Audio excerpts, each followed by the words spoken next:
শুভ তার মুঠোফোনটা কানে ধরে আছে। ওপাশ থেকে ভেসে আসা গম্ভীর কণ্ঠস্বরটা যেন শুভকে আরো চাঙ্গা করে তুলল। শুভ বলে, স্যার, আপনার কথা মতো কাজ হয়ে গেছে। শুভ এই দলের নেতা হলেও এই মুহূর্তে তার উপর একজন আছে যিনি এই অন্ধকার জগতের মূল চালক। শুভ ফোনটা কানে ধরে ঠোঁটে একটা হাসি ঝুলিয়ে রাখে। ওপাশের লোকটি, যার নাম আরিয়ান, শুভকে সামান্য বিরতি দিয়ে উত্তর দিল, গুড, তোমার অপেক্ষায় করছি, কিছুক্ষণের মধ্যে আসছি। Okay sir. শুভ ফোনটা কেটে দিল। তার চোখে মুখে এক অদ্ভুত উত্তেজনা কাজ করছে। এই কাজটা খুবই গুরুত্বপূর্ণ ছিল তাদের দলের জন্য, এবং সবচেয়ে বড় কথা, এর বিনিময়ে মোটা অঙ্কের টাকা পাওয়া যাবে। সে দ্রুত তার সঙ্গীদের কাছে আসে, যেখানে রামু ও অন্যান্যরা তার জন্য অপেক্ষা করছে। এরামু, স্যার বলল কিছুক্ষণের মধ্যেই এখানে আসছে। সবটা ঠিকঠাক তো? রামু দলের বিশ্বস্ত সদস্য এবং শুভর ডান হাত। হ্যাঁ বস, সবটা ঠিকঠাক আছে, আপনি চিন্তা করবেন না। মাথা ছাকিয়ে দৃঢ়তার সাথে উত্তর দিল। শুভ সতর্কতার শেষ বিন্দু পর্যন্ত নিশ্চিত হতে চাইল অন্ধকার জগতে সামান্য ভুলও বড় সর্বনাশ ডেকে আনতে পারে। সে চায় না এমন কোনো ভুল হোক। সে বলে, হ্যাঁ, কোনো রকম গুণগোল না হয়, সামান্য অসাবধানতাও চলবে না। না বস, কোনো রকম গন্ডগোল হবে না, আপনি নিশ্চিন্ত থাকুন। শুভ এবার সবাইকে প্রস্তুত হওয়ার নির্দেশ দিল। যা, সবাইকে বলে দে স্যার আসছে, যেন কেউ ভুল করেও কোনো ভুল না করে। ওকে বস। রামু দ্রুত তার দায়িত্ব পালনে ওখান থেকে চলে যায়। শুভ তার আড্ডাখানার মাঝখানে রাখা পুরনো কাঠের চেয়ারটায় গা এলিয়ে বসে। এরা সবাই হলো এই শহরের কালো জগতের সাথে যুক্ত ছোটখাটো গুন্ডা। চুরি ছিনতাই থেকে শুরু করে মাঝে মধ্যে অর্থের বিনিময়ে বড় দলের হয়ে লোক ধরে আনার মতো কাজও করে তারা। শুভই এই দলের লিডার। দলের প্রতিটা ছোট বড় সিদ্ধান্ত তারই হাতে। কিন্তু আজ তাদের হাতে ধরা আছে এক মহামূল্যবান জিনিস, যার বিনিময়ে তাদের জীবন বদলে যেতে পারে। সে গভীর মনোযোগে সামনের দিকে তাকিয়ে রইল, আরিয়ানের আগমনের প্রতীক্ষায়। ঘণ্টাখানেক পর চারপাশটা তখন এক ধরনের চাপা উত্তেজনায় পূর্ণ। সবাই সতর্ক ও প্রস্তুত। হঠাৎ শুভর দলের একজন সদস্য ভেতরে প্রবেশ করে। তার দ্রুত পদক্ষেপ বলে দিল কিছু একটা ঘটেছে। সবুজ বলে, বস, একজন এসেছে, গাড়ি নিয়ে এসেছে। জলদি পাঠিয়ে দে, সঠিক লোক কিনা দেখেছিস তো? হ্যাঁ বস, ঠিক সেই লোক, যেমন বলেছিলেন। ঠিক আছে, আসতে বল। সবুজ দ্রুত মাথা নেড়ে সরে গেল। ওদের কথার মাঝেই একজন দীর্ঘকায় সুটাম দেহের লোক ওদের আড্ডাখানায় প্রবেশ করে। লোকটি পুরোপুরি অচেনা, রহস্যময় ভাব আছে। শুভসহ সকলে লোকটার দিকে সোজাসুজি তাকালো। 5 ফুট 11 ইঞ্চি লম্বা, মাথা ভর্তি কোঁকড়ানো কালো চুল। তার মুখটা একটি কালো মাস্ক দিয়ে এমনভাবে ঢাকা যে চোখ দুটো ছাড়া আর কিছুই দেখা যাচ্ছে না। তার পরনে ছিল একটি দামি কালো শার্ট ও জিন্স, যা তার পেশিবহুল শরীরকে আরও আকর্ষণীয় করে তুলছে। শুভ তখনও নিশ্চিত হতে পারছে না। সে কিছুটা দ্বিধা নিয়ে জিজ্ঞেস করে, আপনি কে? লোকটার চোখে এক ধরনের তাচ্ছিল্যের হাসি ফুটে উঠল। তার কণ্ঠস্বর সেই একই গম্ভীর ও পরিচিত। ওর নাম আরিয়ান। সে বলে, যার জন্য কাজটা করলে তাকেই বলছো আপনি কে? এটা কি ঠিক মানা যায় না শুভ, এটা আমি আশা করিনি। শুভর শরীরে প্রতিটি পেশি যেন মুহূর্তে সতর্ক হয়ে উঠল। তার সমস্ত দ্বিধা দূর হয়ে গেল। সে আরিয়ানের হয়েই কাজ করেছে। শুভ বলে, আপনিই তিনি? সে দ্রুত তার আসন ছেড়ে উঠে দাঁড়িয়ে সসম্মানে মাথা নত করে আরিয়ানের কাছে। আরিয়ান জানায় ইয়েস। শুভ নিজের ভুল বুঝতে পেরে দ্রুত ক্ষমা চায় তার কাছে। সরি স্যার, বুঝতে পারিনি। এভাবে মাস্ক পরে থাকা চিনতে একটু সময় লাগলো। ঠিক আছে, কোনো প্রবলেম নেই। আমি জানতাম তোমরা কাজটা ঠিকঠাক করবে। তোমাকে যে কাজটা দিয়েছিলাম সেটা ঠিকঠাক করেছো, তার জন্য তুমি তোমার মূল্য পেয়ে যাবে, চিন্তা করো না। থ্যাঙ্কস স্যার, আমরা সবসময় আপনার জন্য তৈরি। আরিয়ান আর সময় নষ্ট করে না। তার চোখ তখন মূল লক্ষ্যের দিকে। সে বলে, এবার বলো আমার জিনিস কোথায়? আমি এই মুহূর্তে আর অপেক্ষা করতে রাজি নই। এরামু, নিয়ে আয় তাকে, স্যার এসেছেন। ওকে বস। রামু দ্রুত ভেতরের একটি ছোট্ট ঘরে চলে যায়। সেখানে একটি মেয়েকে বেঁধে রাখা আছে। শুভ এবং আরিয়ান নীরবে দাঁড়িয়ে রইল। কিছুক্ষণের মধ্যেই রামু ফিরে আসে, সাথে সেই মেয়েকে নিয়ে আসে। দৃশ্যটা এক লহমায় পাল্টে গেল। মেয়েটার মুখটা একটি লাল ওড়না দিয়ে শক্ত করে বাঁধা আছে, আর তার দুটো হাত পেছনে দড়ি দিয়ে এমনভাবে বাঁধা যে সে সামান্য নড়তেও পারবে না। সে মাথা নিচু করেছিল, তার শরীরটা ভয়ে কাঁপছে। এই তো বস, নিয়ে এসেছি একদম সুরক্ষিতভাবে। স্যার, আপনার জিনিস যা আপনি চেয়েছিলেন। এবার এই মুখটা খুলে দে রামু। স্যার দেখবেন। রামু সঙ্গে সঙ্গে মেয়েটার মুখের বাঁধন খুলে দিল।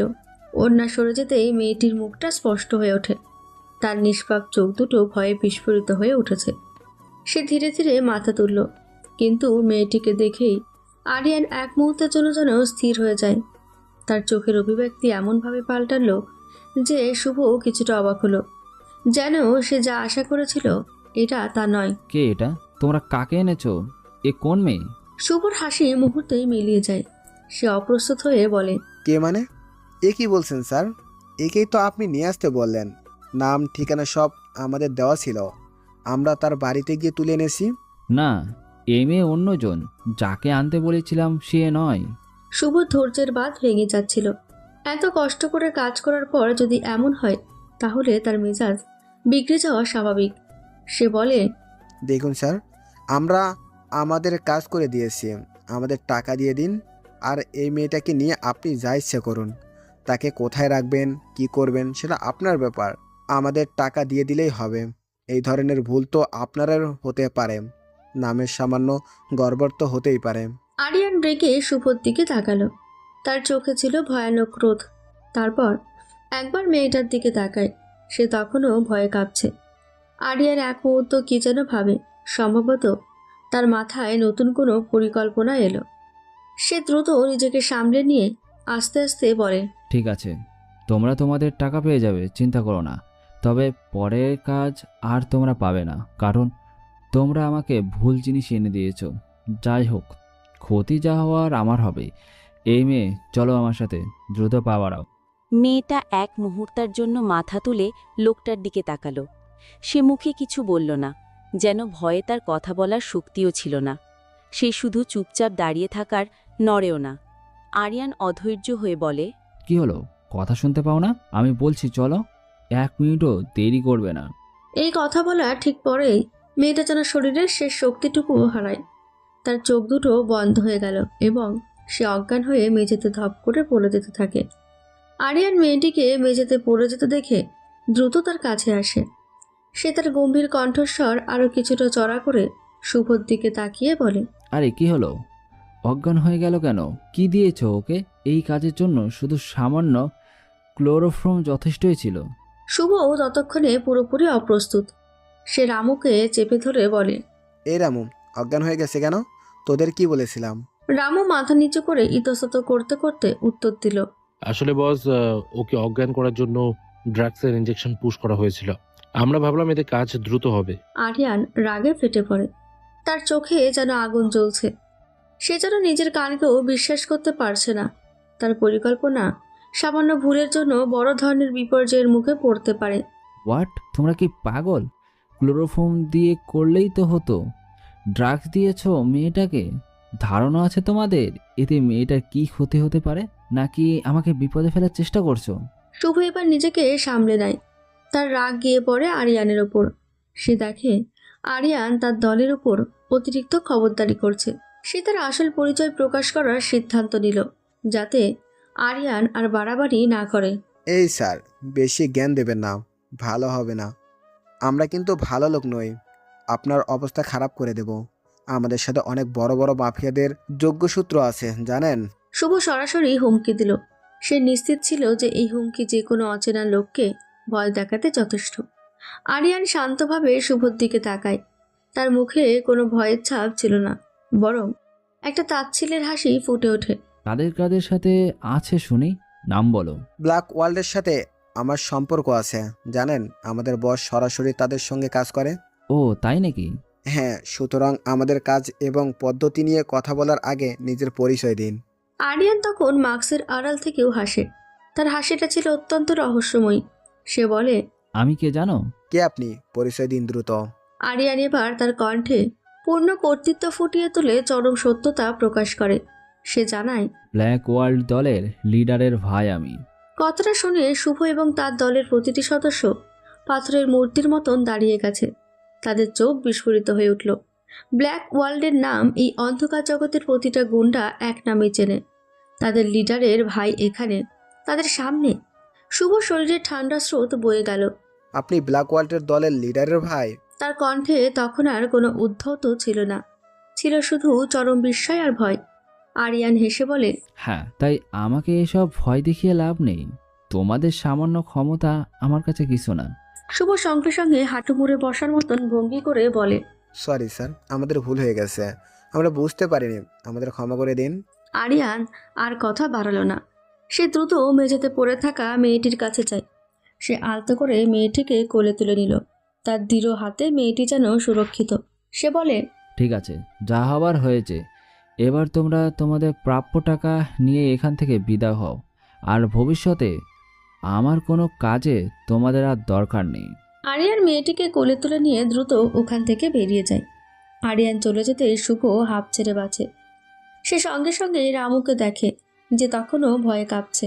রামু বলে, বস, এটা কি হলো? এত বড় দলের লিডারের ভাই আমাদের মতো সাধারণ গুন্ডাদের দিয়ে কাজ করালো, এটা কেমন বিচার? এটাই হচ্ছে ব্ল্যাক ওয়ার্ল্ডের দলের কাজ। ওরা নিজেরা কোনো বড় কাজ করে না, ছোটদের দিয়ে করায়। ওরা ছায়া হয়ে কাজ করে।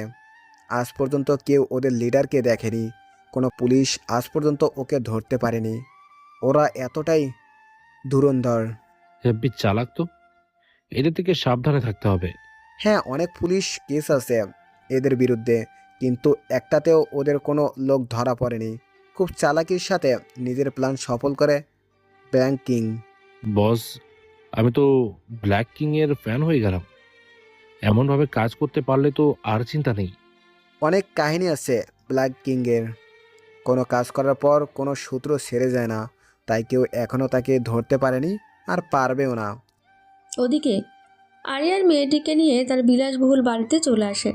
বাড়িতে প্রবেশ করতে সে দেখে তার সকল সার্ভেন্ট অবাক চোখে তার দিকে তাকিয়ে আছে। কারণ আরিয়ান কখনোই এভাবে কোনো মেয়েকে কোলে করে আনেননি। আরিয়ান একজন সার্ভেন্টকে ডেকে বলে, তিশা। তিশা দ্রুত এগিয়ে এসে বলে, বলুন স্যার। গেটস রুম খুলে দাও, আর কেউ দ্রুত ডক্টরকে ফোন করো এখনই। আরিয়ান দ্রুত গেস্ট রুমে গিয়ে মেয়েটাকে শুইয়ে দিল। মেয়েটি তখনও গভীর ঘুমে অচেতন। কিছুক্ষণের মধ্যেই ডক্টর চলে আসে। ডক্টর, দেখুন মেয়েটাকে দ্রুত। আরিয়ান এবার তার মাস্কটা খুলে ফেলল। ডক্টর তাকে দেখে চমকে ওঠে। ডক্টর বলে, আরিয়ান, তুমি? কি হয়েছে মেয়েটার? এ কে? মেয়েটাকে ড্রাগস ইনজেক্ট দেওয়া হয়েছে, তাকে অজ্ঞান করার জন্য। দেখুন কোনো বিপদ হবে না তো? ডক্টর একবার আরিয়ানের দিকে তাকালেন। তিনি আরিয়ানের চোখে স্পষ্ট চিন্তার ছাপ দেখতে পাচ্ছে। আরিয়ান চায় না যে কোনো নিরপরাধ মানুষের তাদের কারণে ক্ষতি হোক। এর থেকেও বড় চিন্তা, তার ভাই তুর্য এই কথা জানতে পারলে প্রচণ্ড রেগে যাবে। আরিয়ানের ভাই তুর্য এই মাফিয়া জগতের সম্রাট। আরিয়ানের এই ধরনের ভুল তাকে বিপদে ফেলবে। আরিয়ান দাঁড়িয়ে দাঁড়িয়ে উসখুস করছে।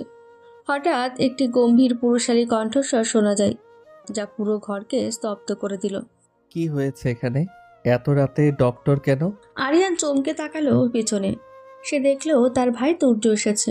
তুর্য 6 ফুট লম্বা, গায়ের রং উজ্জ্বল ফর্সা, একদম বিদেশিদের মতো। তার চোখের মনি গাঢ় বাদামি রঙের, জিম করা 6 প্যাক বডি। তুর্য যখন হাসে তার গালে টোল পড়ে, আর তার সেই টোল পড়া গালের হাসিতে হাজারো মেয়ে ফিদা। তুর্য একজন বড় বিজনেসম্যান, পাশাপাশি মাফিয়া জগতের ব্ল্যাক কিং। আরিয়ানও দেখতে অনেকটা তুর্যর মতো, তবে তার গালে টোল পড়ে না। সব মেয়েদের ড্রিম বয় তারা। তারা যে মাফিয়া জগতের সাথে যুক্ত, এটা তারা ছাড়া কেউ জানে না। আসলে দাদা ভাই। তুর্য ওকে চুপ করতে বলে ডক্টরকে জিজ্ঞাসা করে, কি হয়েছে বলুন ডাক্তার। ড্রাগস দেওয়ার জন্য অজ্ঞান হয়ে গেছে? চিন্তার কিছু নেই, কিছুক্ষণের মধ্যে জ্ঞান ফিরে আসবে। আমি ইনজেকশন দিয়ে দিয়েছি, এখন শুধু অপেক্ষা। ও, আরিয়ান, ডক্টরকে এগিয়ে দিয়ে আয়। চলুন ডক্টর। আরিয়ান আর ডক্টর রুম থেকে চলে যায়। তুর্য ঘর থেকে বেরিয়ে যাচ্ছিল, কিন্তু হঠাৎ কি যেন ভেবে সে পেছনে ঘুরে মেয়েটির দিকে তাকায়। মেয়েটিকে ভালো করে দেখে সেও অবাক হয়। এ কে? আরিয়ান তো কখনো এমন কাজ করে না। কাকে এনেছে সে? তুর্য ভালো করে মেয়েটাকে দেখতে থাকে। মেয়েটার হাইট হবে প্রায় 5 ফুট 2 ইঞ্চি। সে বেশ রোগা, গায়ের রং ফর্সা, ঠোঁট দুটো গোলাপি, এলোমেলো চুল আর তার ঘুমন্ত নিষ্পাপ মুখ দেখে তুর্যর মনে এক অদ্ভুত অনুভূতি হতে লাগলো। এই অনুভূতিটা তার কাছে সম্পূর্ণ নতুন। সে দ্রুত নিজেকে সামলে নেয়। সে আর এক মুহূর্তও এখানে না দাঁড়িয়ে দ্রুত ওখান থেকে চলে যায়। আরিয়ান ডক্টরকে এগিয়ে দিয়ে সে সোজা তার দাদার কাছে আসে। দাদা ভাই আসবো? হুম, আয়। তুর্য আরিয়ানকে একটা প্রশ্ন করে। আরিয়ান তুর্যর দিকে ঢোক গিলে তাকায়। সে যেটা ভয় করেছিল সেটাই হলো। তুর্য তাকিয়ে আছে তার ছোট ভাই আরিয়ানের দিকে। সে প্রশ্ন করে, কি হলো? চুপ করে আছিস কেন? বল। আসলে ভাই, আমি মিস্টার মাহিম চৌধুরীর মেয়েকে তুলে আনতে বলেছিলাম, কিন্তু লোকগুলো ভুল করে এই মেয়েটাকে তুলে এনেছে। সেটা বুঝলাম, ভুল হয়েছে, কিন্তু তুই মেয়েটাকে এই বাড়িতে নিয়ে এলি কেন? তোর জন্য। আমার জন্য? হ্যাঁ ভাই, তুই তো বলছিলি একটা সেক্রেটারি দরকার, তাই ভাবলাম মেয়েটাকে যদি কাজের মতো হয় ট্রেন করে নেওয়া যাবে, মানে গিফটের বাস্কেটের মতো ভাব। তুই এখন যা এখান থেকে। আরিয়ান অবাক হয়ে গেল। ভাই ওকে কিছু না বলেই চলে যেতে বলল, কিন্তু কিভাবে? এটা ওর মাথায় ঘুরছে না। তবে তুর্যের রাগ সম্পর্কে আরিয়ানের ভালোই ধারণা আছে, তাই আর কিছু না বলে চলে যায় আরিয়ান। তুর্য ঘরের দরজাটা বন্ধ করে বারান্দায় গিয়ে দাঁড়ায়। সিগারেট ধরিয়ে টান দিল সে। ধোঁয়ার সঙ্গে যেন অনেক দিনের অবসাদ মিশে আকাশে মিলিয়ে যাচ্ছে। অনেক বছর পর আজ ওর মনে একটা অনুভূতি জন্ম নিচ্ছে, যেটা ও নিজেও চিনতে পারছে না। ছোটবেলা থেকে অবহেলায় বড় হওয়া মানুষটা ভালোবাসা বলতে কিছু জানে না। অবহেলা, একাকিত্ব আর ক্ষমতার নেশায় তৈরি হয়েছে মাফিয়া কিং তুর্য রায়হান। কিছুক্ষণ পর আরিয়ান নিজের রুমে এসে বসেছে। তখন এক সার্ভেন্টের মেয়ে এসে দরজায় কড়া নাড়ে। আরিয়ান ঘুরে তাকাতেই মেয়েটা বলে, স্যার, মেয়েটার জ্ঞান ফিরেছে। ও আচ্ছা, ঠিক আছে, আমি যাচ্ছি। ভাই কোথায়? স্যার নিজের রুমেই আছেন। আচ্ছা, তুমি যাও।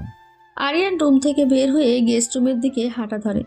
ভেতরে ঢুকে দেখে মেয়েটা বিছানার কোণে জড়ো হয়ে বসে আছে, চোখে স্পষ্ট ভয়। হ্যালো। আরিয়ান সোজা মেয়েটার সামনে এসে দাঁড়ায়। মেয়েটি চমকে তাকালো আরিয়ানের দিকে, চোখে মুখে আতঙ্ক লেগে আছে। আরিয়ান আবার বলে, ভয় পেও না, আমি তোমার কোনো ক্ষতি করব না। তোমার নাম কি বলবে? ফাবিয়া। সুন্দর নাম। কি করো তুমি? পড়াশোনা করি, অনার্স থার্ড ইয়ার, গার্লস হোস্টেলে থাকি। তোমার বাবা মা? কেউ নেই আমার। ও, তাহলে একা লড়ছো জীবনের সঙ্গে? হ্যাঁ, বলা যায় তাই। আচ্ছা, তুমি ওদের জায়গায় কিভাবে গেলে? আমি কলেজ শেষে হোস্টেলে ফিরছিলাম। কয়েকজন গুন্ডা আমাকে জোর করে গাড়িতে তুলে নেয়। তাদের একজন আমার কাঁধে কিছু একটা ফুটিয়ে দেয়। তারপর আমি অজ্ঞান হয়ে যাই। ও, কিন্তু আপনি কে, আর আমাকে এখানে কেন এনেছেন? আমি আরিয়ান, তুর্য রায়হানের ছোট ভাই। কি? সেই তুর্য রায়হান? মানে যার পেছনে অর্ধেক শহরের মেয়েরা পাগল? ফাবিয়ার মুখের কথা শেষ হতেই ও নিজেই থেমে গেল। মুখে লজ্জার ছাপ দেখা যায়। হ্যাঁ, সেই তুর্য। আচ্ছা, আমাকে এখানে কেন এনেছেন? আমি তোমাকে ওদের হাত থেকে উদ্ধার করে এনেছি। এখন তুমি নিরাপদ। এখানে কেউ তোমাকে ছুতে পারবে না। ধন্যবাদ। আচ্ছা, আমি কি এখন ফিরে যেতে পারি? যেতে পারো, কিন্তু কিন্তু কি? আমি তোমাকে একটা প্রস্তাব দিতে চাই। চাইলে নিতে পারো, না চাইলে চলে যেতে পারো। কি প্রস্তাব? আমার ভাই তুর্যের জন্য একজন সেক্রেটারি দরকার। আমি জানি এটা তোমার জন্য নতুন কিছু হবে, কিন্তু তোমার চোখে আমি সাহস দেখেছি। তুমি ভিন্ন, হয়তো তুর্যের জীবনে তোমার মতো কাউকে দরকার। আমি তো সব কিছু পারি না। আমি শুধু একজন স্টুডেন্ট। সব শেখানো হবে ফাবিয়া, দরকার শুধু ইচ্ছে আর বিশ্বাস। তুর্যকে সামলানো সহজ না, কিন্তু তুমি যদি একবার পারো নিজের জায়গা তৈরি করে নিতে পারবে। আমি জানি না এটা আমার পক্ষে সম্ভব কিনা। তুমি চাইলে চেষ্টা করতে পারো, আমি পাশে আছি। তুমি চাইলে এখনই চলে যেতে পারো, দরজা খোলা। কিন্তু চাইলে এখানেই নিজের নতুন জীবন শুরু করতে পারো, নিজের শর্তে। ফাবিয়া চুপ করে দরজার দিকে তাকিয়ে রইল। দরজাটা সত্যিই খোলা, কিন্তু বাইরের পৃথিবীটা তার কাছে হঠাৎ অচেনা লাগে। এই অচেনা বাড়িটাই যেন এখন একমাত্র নিরাপদ জায়গা। যদি আমি রাজি হই তাহলে আমার কাজটা কি হবে? তুর্যের ছায়া হয়ে থাকো। ওর মিটিং, সময়, রাগ সবকিছু সামলাতে হবে। পারলে বুঝবো তুমি সত্যিই যোগ্য। তাছাড়া ভালো বেতনও পাবে। আমি চেষ্টা করব। ভালো, এখন বিশ্রাম নাও। আমি তুর্যকে জানাবো তুমি জেগে উঠেছ। আরিয়ান রুম থেকে বেরিয়ে যায়। ফাবিয়া একা বসে থাকে। ওর মনে একটাই প্রশ্ন, এই অচেনা দুনিয়া কি ওর নতুন শুরু হতে পারে? বারান্দায় সিগারেটে টান দিতে দিতে তুর্য দূর থেকে গেস্ট রুমের আলো দেখছে। ওর চোখে অদ্ভুত এক ঝিলিক, যেন ঠান্ডা হৃদয়ের ভেতর বহুদিন পর কিছু একটা বলছে। ও জানে না সেটা কৌতূহল নাকি অনুভূতি, কিন্তু একটা কথা নিশ্চিত, আজ রাতটা সাধারণ রাত নয়। আরিয়ান আসে তুর্যের কাছে। আরিয়ান, মেয়েটা কেমন আছে? জেগে উঠেছে, ভয় পেয়েছিল, এখন একটু শান্ত। নাম কি মেয়েটার? কথা বলেছিস? হ্যাঁ। ওর নাম কি বলল? ফাবিয়া। ফাবিয়া। নামটার মধ্যে অদ্ভুত শান্তি আছে। ভাই, আমি ভাবছি ওকে তোমার সেক্রেটারি হিসেবে রাখলে কেমন হয়? মেয়েটার সাহস নিজের অজান্তে দৃঢ়, তাছাড়া ওর কেউ নেই। তুই জানিস আমি এসব ব্যাপারে আগ্রহী নই। জানি, কিন্তু কখনো কখনো কিছু মানুষ নিজের অজান্তে জীবনে ঢুকে পড়ে ভাই। হয়তো ওরও সেই ভাগ্য। তুর্য আর কিছু বলল না, শুধু সিগারেটের ধোঁয়ার ভেতরে চেয়ে রইল রাতের আকাশের দিকে। দূরের কোথাও যেন ফাবিয়ার ভয় মিশে যাচ্ছে, আর তুর্যের বুকের গভীরে জন্ম নিচ্ছে এক অজানা অস্থিরতা। আরিয়ান আবার এসেছে ফাবিয়ার সামনে। আরিয়ান প্রশ্ন করে, তো কি ভাবলে, কাজ করবে কি বলো? কিছু না। রাজি নও নাকি? হ্যাঁ রাজি, কিন্তু একটা প্রশ্ন ছিল। কি প্রশ্ন? আমাকে কেন সেক্রেটারি হওয়ার অফার দিচ্ছেন? আপনি তো আমাকে চেনেনও না। আমরা যাদের কাজে নিই তাদের তো আগে থেকে চিনি না, তাই বলে কি তাদের নিই না? সেটা নয়, কিন্তু আমি বুঝতে পারছি তোমার কনফিউজের কারণ। আসলে আমার দাদা ভাই মানে তুর্য যে হারে সেক্রেটারি চেঞ্জ হয়, মনে হয় এত কাপড়ও মানুষ চেঞ্জ করে না। কেন? রাগী মানুষ তো একটু কিছু ভুল হলেই সোজা বের করে দেয়। কোনো ছেলে রাগের কারণে ও সেক্রেটারি হতে চায় না। মেয়েরা আসে, কিন্তু একদিনের বেশি কেউ টেকে না। আমাদের অফিসে প্রতিদিন সেক্রেটারি নিয়োগ চলে। ও। আরিয়ানের কথাগুলো শুনে ফাবিয়ার মনের মধ্যে একটা ভয় সৃষ্টি হলো ঠিকই, কিন্তু নিজের ক্রাশ বয়কে এত কাছ থেকে দেখার সুযোগও কিছুতেই হাতছাড়া করতে চায় না, তাই সে রাজি না হয়েও পারে না। আরিয়ান বলে, তোমার শরীর যদি ভালো লাগে তাহলে তুমি বাড়ি চলে যেতে পারো। আমি বাড়ি যাব। ওকে, তুমি যাও, কিন্তু মনে রেখো কালকে অফিসের প্রথম দিন, সকাল 10টায় চলে আসবে, দেরি করবে না। দাদাভাই কিন্তু দেরি একদম পছন্দ করে না। ঠিক আছে। ফাবিয়া আরিয়ানের থেকে বিদায় নিয়ে চলে যায়। পরের দিন সকালে খাবার টেবিলে ওরা দুই ভাই বসে আছে। আরিয়ান, আজকে সেক্রেটারি নতুন কাউকে ঠিক করেছিস তো? ভাই। কাদেরকে ধরে আনো কে জানে, একটাও ঠিক মতো কাজ করতে পারে না। এবারও যদি কোনো ভুলভাল কাউকে সেক্রেটারি করো, এবার আমি তোমাকে বের করে দেব, বলে দিলাম। এবার কোনো ভুল নয়, একদম ঠিকজনকেই নিয়োগ করেছি। ঠিক হলেই ভালো, না হলে তোমার কপালে দুঃখ আছে। তুর্য ব্রেকফাস্ট করে চলে যায়। আরিয়ান খাবার টেবিলে বসে তুর্যর চলে যাওয়ার দিকে তাকিয়ে বলে, আল্লাহ গো, এবার যেন তা ভয়ে সেক্রেটারি পছন্দ হয়, না হলে আমি শেষ। অফিসে এসেছে দুই ভাই। ঘড়ির কাঁটাতে 10টা বেজে 10 মিনিট। আরিয়ান তুর্যের কেবিনের সামনে দাঁড়িয়ে পায়চারি করছে আর তার দিয়ে নখ কাটছে। ও এতটাই চিন্তিত যে মনে হয় নখটাই খেয়ে ফেলবে। ম্যানেজার, একটা মেয়ে আসার কথা, নাম ফাবিয়া। মেয়েটা আসলো অফিসে? না স্যার। ও। আরিয়ান খালি পায়চারি করছে, এর মাঝে পিয়ন এসে বলল, আপনাকে তুর্য স্যার ডাকছেন। আজকে আমার দিন শেষ। তাড়াতাড়ি যান, আবার রেগে যাবেন উনি। দোয়া করবেন আমার জন্য, যাতে আমি ওপরে গিয়ে জান্নাতবাসী হতে পারি। আমিন। এবার যান। আরিয়ান এগিয়ে যায়। দরজার কাছে দাঁড়িয়ে ভয়ে ভয়ে দরজা খুলে বলল, may I come in? No, ওখানেই দাঁড়িয়ে থাকো তুমি। কেন? আবার বলছো কেন? তোমাকে বের করে দেইনি। তোমার ভাগ্য ভালো। দা ভাই, তোমার নিয়োগ করা মানুষটা কোথায়? একদম পারফেক্ট, তাই না? তাই এই তার পারফেক্টের নমুনা। 10টা বেজে 15 মিনিট হয়ে গেল, এখনো পাত্তা নেই। আরিয়ান কিছু বলে না, কারণ ওর কথা বলার মতো কোনো মুখ নেই। তুর্য আবার বলে, আমার না রাগ উঠছে, তুমি এখান থেকে যাও। দাদা ভাই। যাও এখান থেকে। আরিয়ান চুপচাপ চলে যায়। তুর্য চেয়ারে বসে কাজ করতে থাকে। কিছু সময় পর আরিয়ান আবার দরজায় টোকা মারে। কে? আমি। আবার এসেছো কেন? রেগে আছো আমার উপর? তুমি যাও এখান থেকে, না হলে মার খাবে।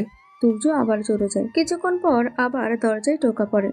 তুর্য বিরক্ত হয়ে বলে, তুমি কি আমার হাতে মার খাবে এখন? তুর্য কথাটা বলে দরজার দিকে তাকিয়ে দেখলো কেউ নেই। ও আবার কাজ করতে থাকে। 2 মিনিট পর মে কাম ইন? কারোর কণ্ঠ শুনে আরিয়ান মাথা তুলে তাকিয়ে সামনের মানুষটাকে দেখে থমকে গেল। তারপর তুর্য টেবিলের ওপারে বসে ফাইলগুলো একে একে উল্টে দেখছে। সকালটা যেন অস্বাভাবিকভাবে নীরব। বাইরে শহরের কোলাহল, গাড়ির হর্ন, অফিসে মানুষের গুঞ্জন, কিছুই এই কেবিনের দেওয়াল ভেদ করে আসছে না। কাছে জানালায় রোদ হালকা ঢুকছে। তুর্যের মুখে পড়ছে একটা সোনালি আভা। কালো রঙের শার্টে তার গায়ের ফর্সা রংটা আরো উজ্জ্বল হয়ে উঠেছে। তুর্য কফির কাপে চুমুক দিতেই যাচ্ছিল, ঠিক তখনই দরজায় নরম একটা নখ শোনা গেল। মে কাম ইন স্যার? এবার আরিয়ানের গলা শোনা যায়নি, মেয়েলি একটা কণ্ঠ। তুর্য মুখ তুলে তাকালো। দরজার সামনে দাঁড়িয়ে আছে ফাবিয়া নামে সে মেয়ে। চোখে হালকা কাজল, মুখে কোনো সাজ নেই, তবু অদ্ভুত এক শান্ত সৌন্দর্য ছড়িয়ে আছে তার মধ্যে। সাদা রঙের সালোয়ার কামিজে সেজে নিঃশব্দ এক আলো। তুর্য খানিকটা অবাক হয়ে গেল। চিনতে সময় লাগলো না ওর। আরিয়ান যাকে তুলে এনেছে সেই মেয়েটি এখন ওর সামনে। Yes, come in. মেয়েটি ভেতরে এলো, হাতে একটা ফাইল। আরিয়ান পাঠিয়েছে তাকে। ফাবিয়ার প্রতিটা পদক্ষেপে এক ধরনের আত্মবিশ্বাস, কিন্তু চোখে সামান্য নার্ভাসনেসও আছে। তুর্যের দৃষ্টি তার দিকে নিবদ্ধ, মনে প্রশ্ন জাগে, মেয়েটি কি ভয় পাচ্ছে? ফাবিয়া একবার চারপাশে তাকিয়ে নিজেকে সামলে নিয়ে বলল, আমি ফাবিয়া, আপনার নতুন সেক্রেটারি।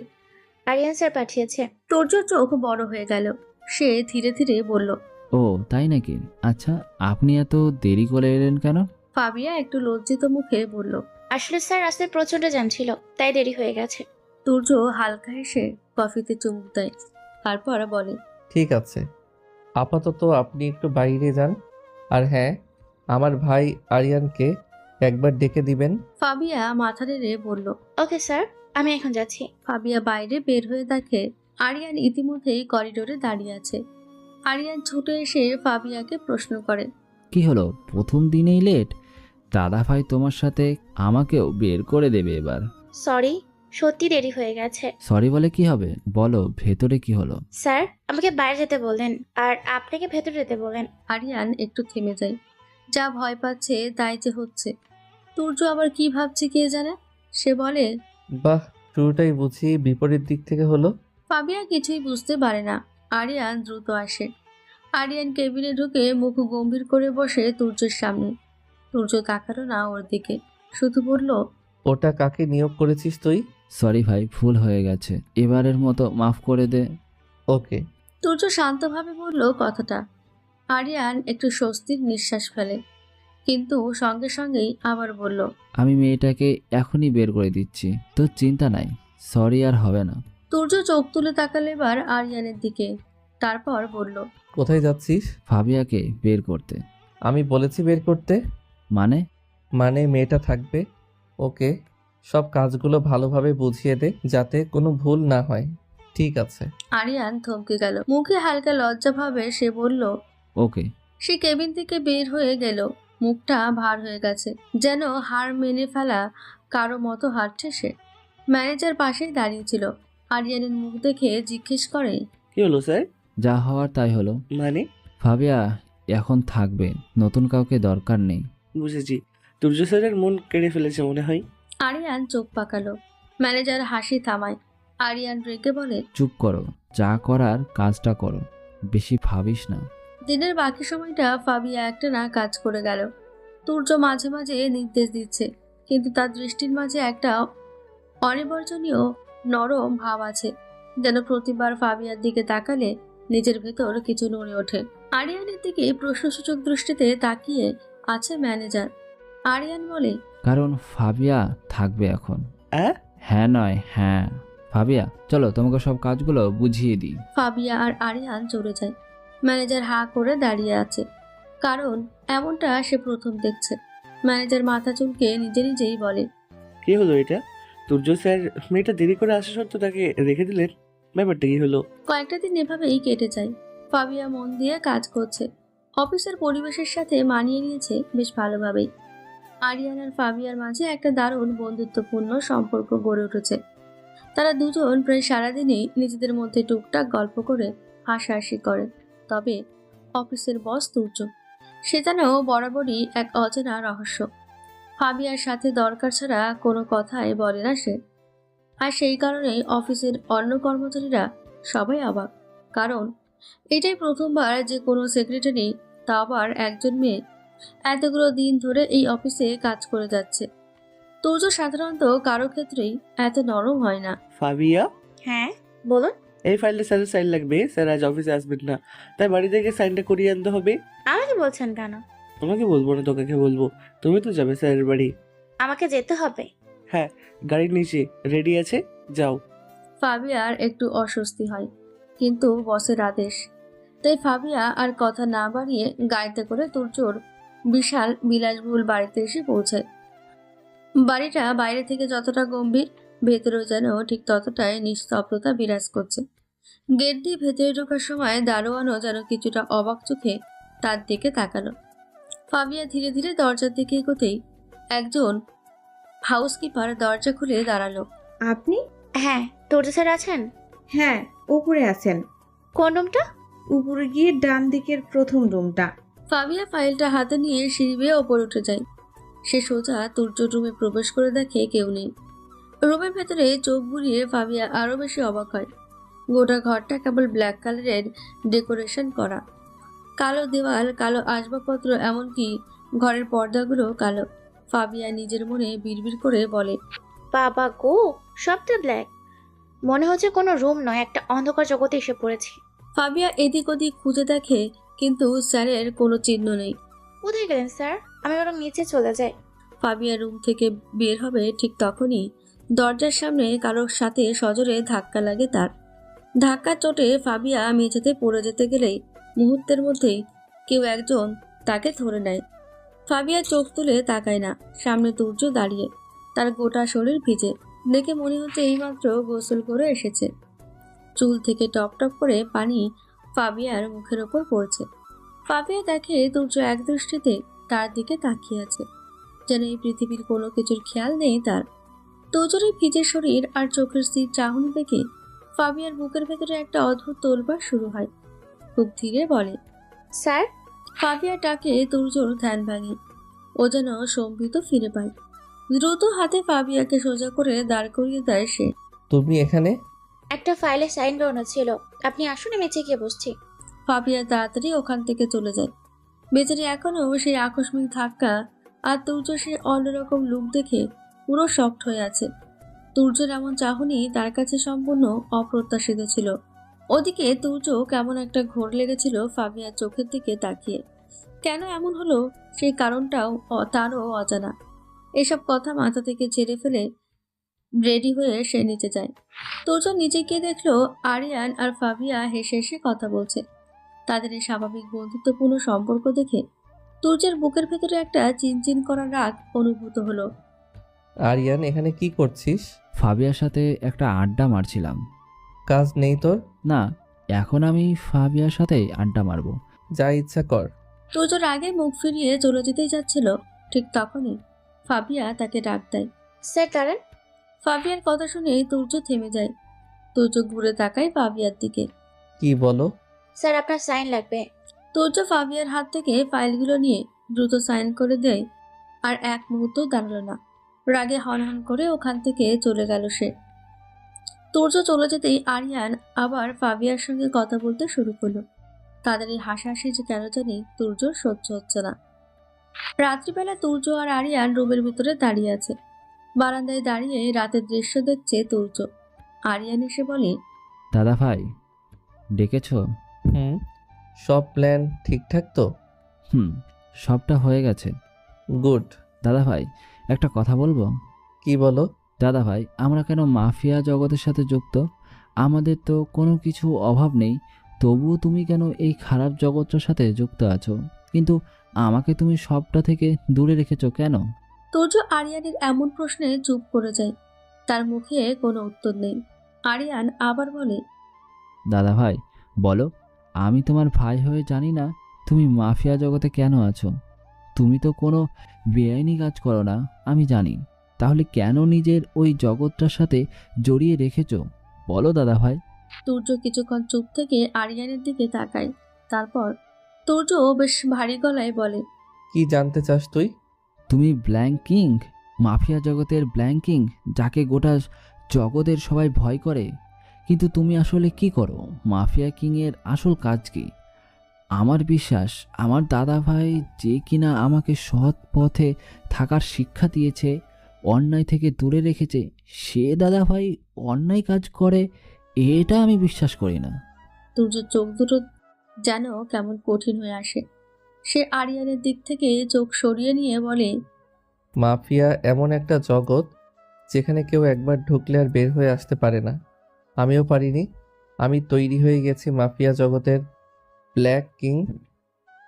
আমি কখনো চাইনি তুই এসবের সাথে জড়িয়ে যা, তাই সবসময় তোকে এসব থেকে দূরে রেখেছি, তোকে সঠিক শিক্ষা দিয়েছি, আর আমি পেরেওছি। তুই মানুষের মতো মানুষ হয়েছিস। আমি আর কিছু চাই না, আর কিছু না। তুর্য কথাগুলো বলে দ্রুত ওখান থেকে চলে যায়, যেন সে আর এই বিষয়ে একটা কথা বলতে চায় না। আরিয়ান নিজের মনেই বলে, দাদা ভাই, আজ আবারও এড়িয়ে গেলি তুই। আসলে তুই কি করিস সেটা তো আমি জানবই। পরের দিন অফিসে আরিয়ানের মনটা আজ ভারাক্রান্ত। তুর্য দাদাভাইয়ের মাফিয়া কাজগুলো নিয়ে কোনো তথ্যই সে জোগাড় করতে পারছে না। ব্ল্যাক ওয়ার্ল্ডের আন্ডারে তুর্য যেসব কাজ করে বা যাদের দিয়ে করায়, সেসব কাজকর্ম বা লোকগুলো সম্পর্কে যেন গোটা বিশ্বে এক চরম গোপনীয়তা বজায় রাখা হয়েছে। এত চেষ্টা করেও একটা সুতো খুঁজে পেল না আরিয়ান। তার মনটা তাই বিক্ষিপ্ত হয়ে আছে। তার চিন্তার ঘোর ভাঙে ফাবিয়ার মিষ্টি ডাকে। Hello sir. হ্যালো ফাবিয়া, কেমন আছো? আলহামদুলিল্লাহ ভালো। আপনি? আলহামদুলিল্লাহ, আমিও ভালো। স্যার, আপনার কি মন খারাপ? আপনাকে একটু অন্যরকম লাগছে। কই না তো, তেমন কিছু না, একটু কাজের চাপ। স্যার, একটা কথা আপনাকে বলার ছিল। কি? আমার ক্লাস আছে আজকে, তাই আজকে একটু তাড়াতাড়ি যেতে হবে। আর আগামীকাল আমি অফিসে আসতে পারবো না। কেন, কোনো জরুরি কাজ? হ্যাঁ, কলেজে একটু দরকার আছে, কিন্তু পেপার ওয়ার্ক জমা দিতে হবে। ও, এখন কলেজে যাবে তাহলে? হুম। চলো তোমাকে নামিয়ে দিয়ে আসি। না না, তার কোনো দরকার নেই, আমি চলে যেতে পারবো ট্যাক্সি নিয়ে। আরিয়ার মুখটা একটু মলিন করে ফেলে। আমাকে তুমি বন্ধু ভাবতে পারো না এখনো, তাই না? সামান্য একটা সাহায্য নিতে পারছো না? আরিয়ানের এই কথায় ফাবিয়া কিছুটা নরম হয়ে যায়। সে তার দিকে তাকিয়ে মিষ্টি হাসে। চলুন। আরিয়ানের মুখে হাসি ফোটে। সে বলে, যেতে পারি, কিন্তু একটা শর্তে। কি শর্ত? আমাকে অফিসের বাইরে তুমি করে ডাকতে হবে, আর রুহান মানে আরিয়ান বলতে হবে। স্যার ফ্যার নয়, শুধু আরিয়ান। ওকে। ফাবিয়া আর আরিয়ান দ্রুত অফিস থেকে বেরিয়ে যায়। এদিকে তুর্য তার ল্যাপটপে বসে অফিসে সিসিটিভি ফুটেজ দেখছিল। ফাবিয়া আর আরিয়ানের পুরো কথোপকথন সে শুনতে পায়নি, কিন্তু সে দেখল ফাবিয়া হেসে হেসে আরিয়ানের সাথে কথা বলছে। তারপর দুজন একসাথে অফিস থেকে বেরিয়ে গেল। এই দৃশ্যটা যেন তুর্যর বুকের ভেতর আগুন ধরিয়ে দিল। তার মুখটা শক্ত হয়ে এলো। তুর্য উত্তেজিত হয়ে নিজের মনেই বলে, আমার এমন লাগছে কেন? তাহলে কি আমি ফাবিয়াকে... না, এটা হতে পারে না। তুর্য রায়হান কাউকে ভালোবাসতে পারে না, কারোর প্রতি নিজের দুর্বলতা প্রকাশ করতে পারে না, পারে না। তুর্য দ্রুত ল্যাপটপটা বন্ধ করে দেয়। তার ভেতরে এক তীব্র অস্থিরতা কাজ করছে, যা সে দমন করতে চাইছে। সে জানে এই অনুভূতিটা তার জন্য চরম বিপদ ডেকে আনতে পারে। ওদিকে আরিয়ান ফাবিয়ার কলেজের সামনে গাড়ি দাঁড় করালো। ম্যাম, আপনার কলেজ চলে এসেছি। থ্যাঙ্কস, অনেকটা পথ বাঁচিয়ে দিল। ওয়েলকাম, বন্ধুর জন্য এইটুকু করা যায়। ফাবিয়া হাসে। শোনো, চলো আমরা এক বন্ধুর সাথে দেখা করে, সে তোমার বিরাট বড় ফ্যান। ও তাই নাকি? তাহলে তো দেখা করতেই হচ্ছে।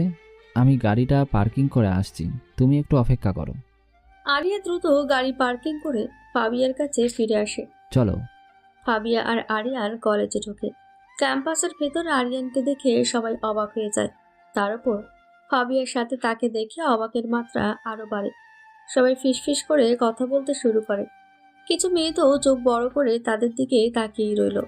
ফাবিয়া সেসব পাত্তা না দিয়ে তার বন্ধু রুহির কাছে আরিয়ানকে নিয়ে আসে। ফাবিয়া, কি রে, কোথায় ছিলি এতদিন? কোনো খোঁজ খবর নেই তোর। বলছি সবটা, তার আগে দেখো তো পাশে কে। রুহি ফাবিয়ার পাশে দাঁড়ানো আরিয়ানকে দেখে যেন পাথর হয়ে যায়। সে বিশ্বাস করতে পারছিল না যে তার সামনে সত্যি সত্যি আরিয়ান দাঁড়িয়ে আছে। সে নিজের চোখ ভালো করে ডলে আবার তাকালো। এটা সত্যি আরিয়ান তো? রুহির এমন কাণ্ড দেখে আরিয়ান না হেসে পারে না। আরিয়ানের হাসির শব্দে রুহি আরো বেশি মুগ্ধ হয়ে তার দিকে তাকিয়ে রাশ খেয়ে যায়। এই রুহি। ফাবিয়া ডাকে রুহির জ্ঞান ফেরে। সে দ্রুত নিজেকে সামলে নেয়। রুহি যেন স্বপ্ন দেখছে। সে বলে, হ্যাঁ বলো। কি করছিস এসব তুই? আমি বিশ্বাস করতে পারছি না, আমার সামনে আরিয়ান রায়হান দাঁড়িয়ে আছে, সে হাসছে। আরিয়ান মৃদু হাসে। আমি সত্যি আরিয়ান, আরিয়ানের মতো দেখতে অন্য কেউ নয়। রুহি আরিয়ানের কথা শুনে লজ্জায় লাল হয়ে যায়। রুহির লজ্জা মাখা মুখ দেখে আরিয়ানের বুকে একটা অদ্ভুত ভালো লাগার চিনচিন ব্যথা অনুভূত হয়। আরিয়ান, ও হলো রুহি, আমার সবথেকে কাছের বন্ধু। হ্যালো রুহি। হ্যালো ফাবিয়া, আমি তাহলে এবার আসি। আবার আমাকে অফিসে যেতে হবে, না হলে দাদা ভাই রেগে যাবে। ওকে, যাও। বাই। আরিয়ান ওদের বিদায় জানিয়ে চলে গেল। রুহি উত্তেজিত হয়ে প্রশ্ন করে, ফাবিয়া, আরিয়ানের সাথে তোর সম্পর্কটা ঠিক আমি বুঝলাম না, তোরা এত ফ্রি কিভাবে? সব বলবো, চল। ফাবিয়া এরপর পুরো ঘটনাটা রুহিকে খুলে বলে। কিভাবে সে চাকরি পেল, আরিয়ানের সাথে তার বন্ধুত্ব হলো, আত্ম উচ্চস্বরে শীতল ব্যবহার, সবটা। রুহি সবটা শুনে যেন আকাশ থেকে পড়ল। তার মুখটা হা হয়ে রইল। রুহি আশ্চর্য ভাব নিয়ে বলে, মানে তুই এত বড় এক মাফিয়া কিং এর অফিসে কাজ করছিস, আর আরিয়ান তোকে ড্রপ করতে এসেছিল? তোর তো কপাল ভালো। ফাবিয়া, তুই তো... চুপ, এটা কেউ জানে না, প্লিজ। ঠিক আছে ঠিক আছে, কিন্তু ওই একটা কথা বলবো। বল। আমার সাথে আরিয়ানের লাইন করিয়ে দিবি, মানে একটু কাছাকাছি আসার ব্যবস্থা করে দিবি। ফাবিয়া হা করে রুহির দিকে তাকিয়ে থাকে। রুহি তাকে ওভাবে তাকিয়ে থাকতে দেখে।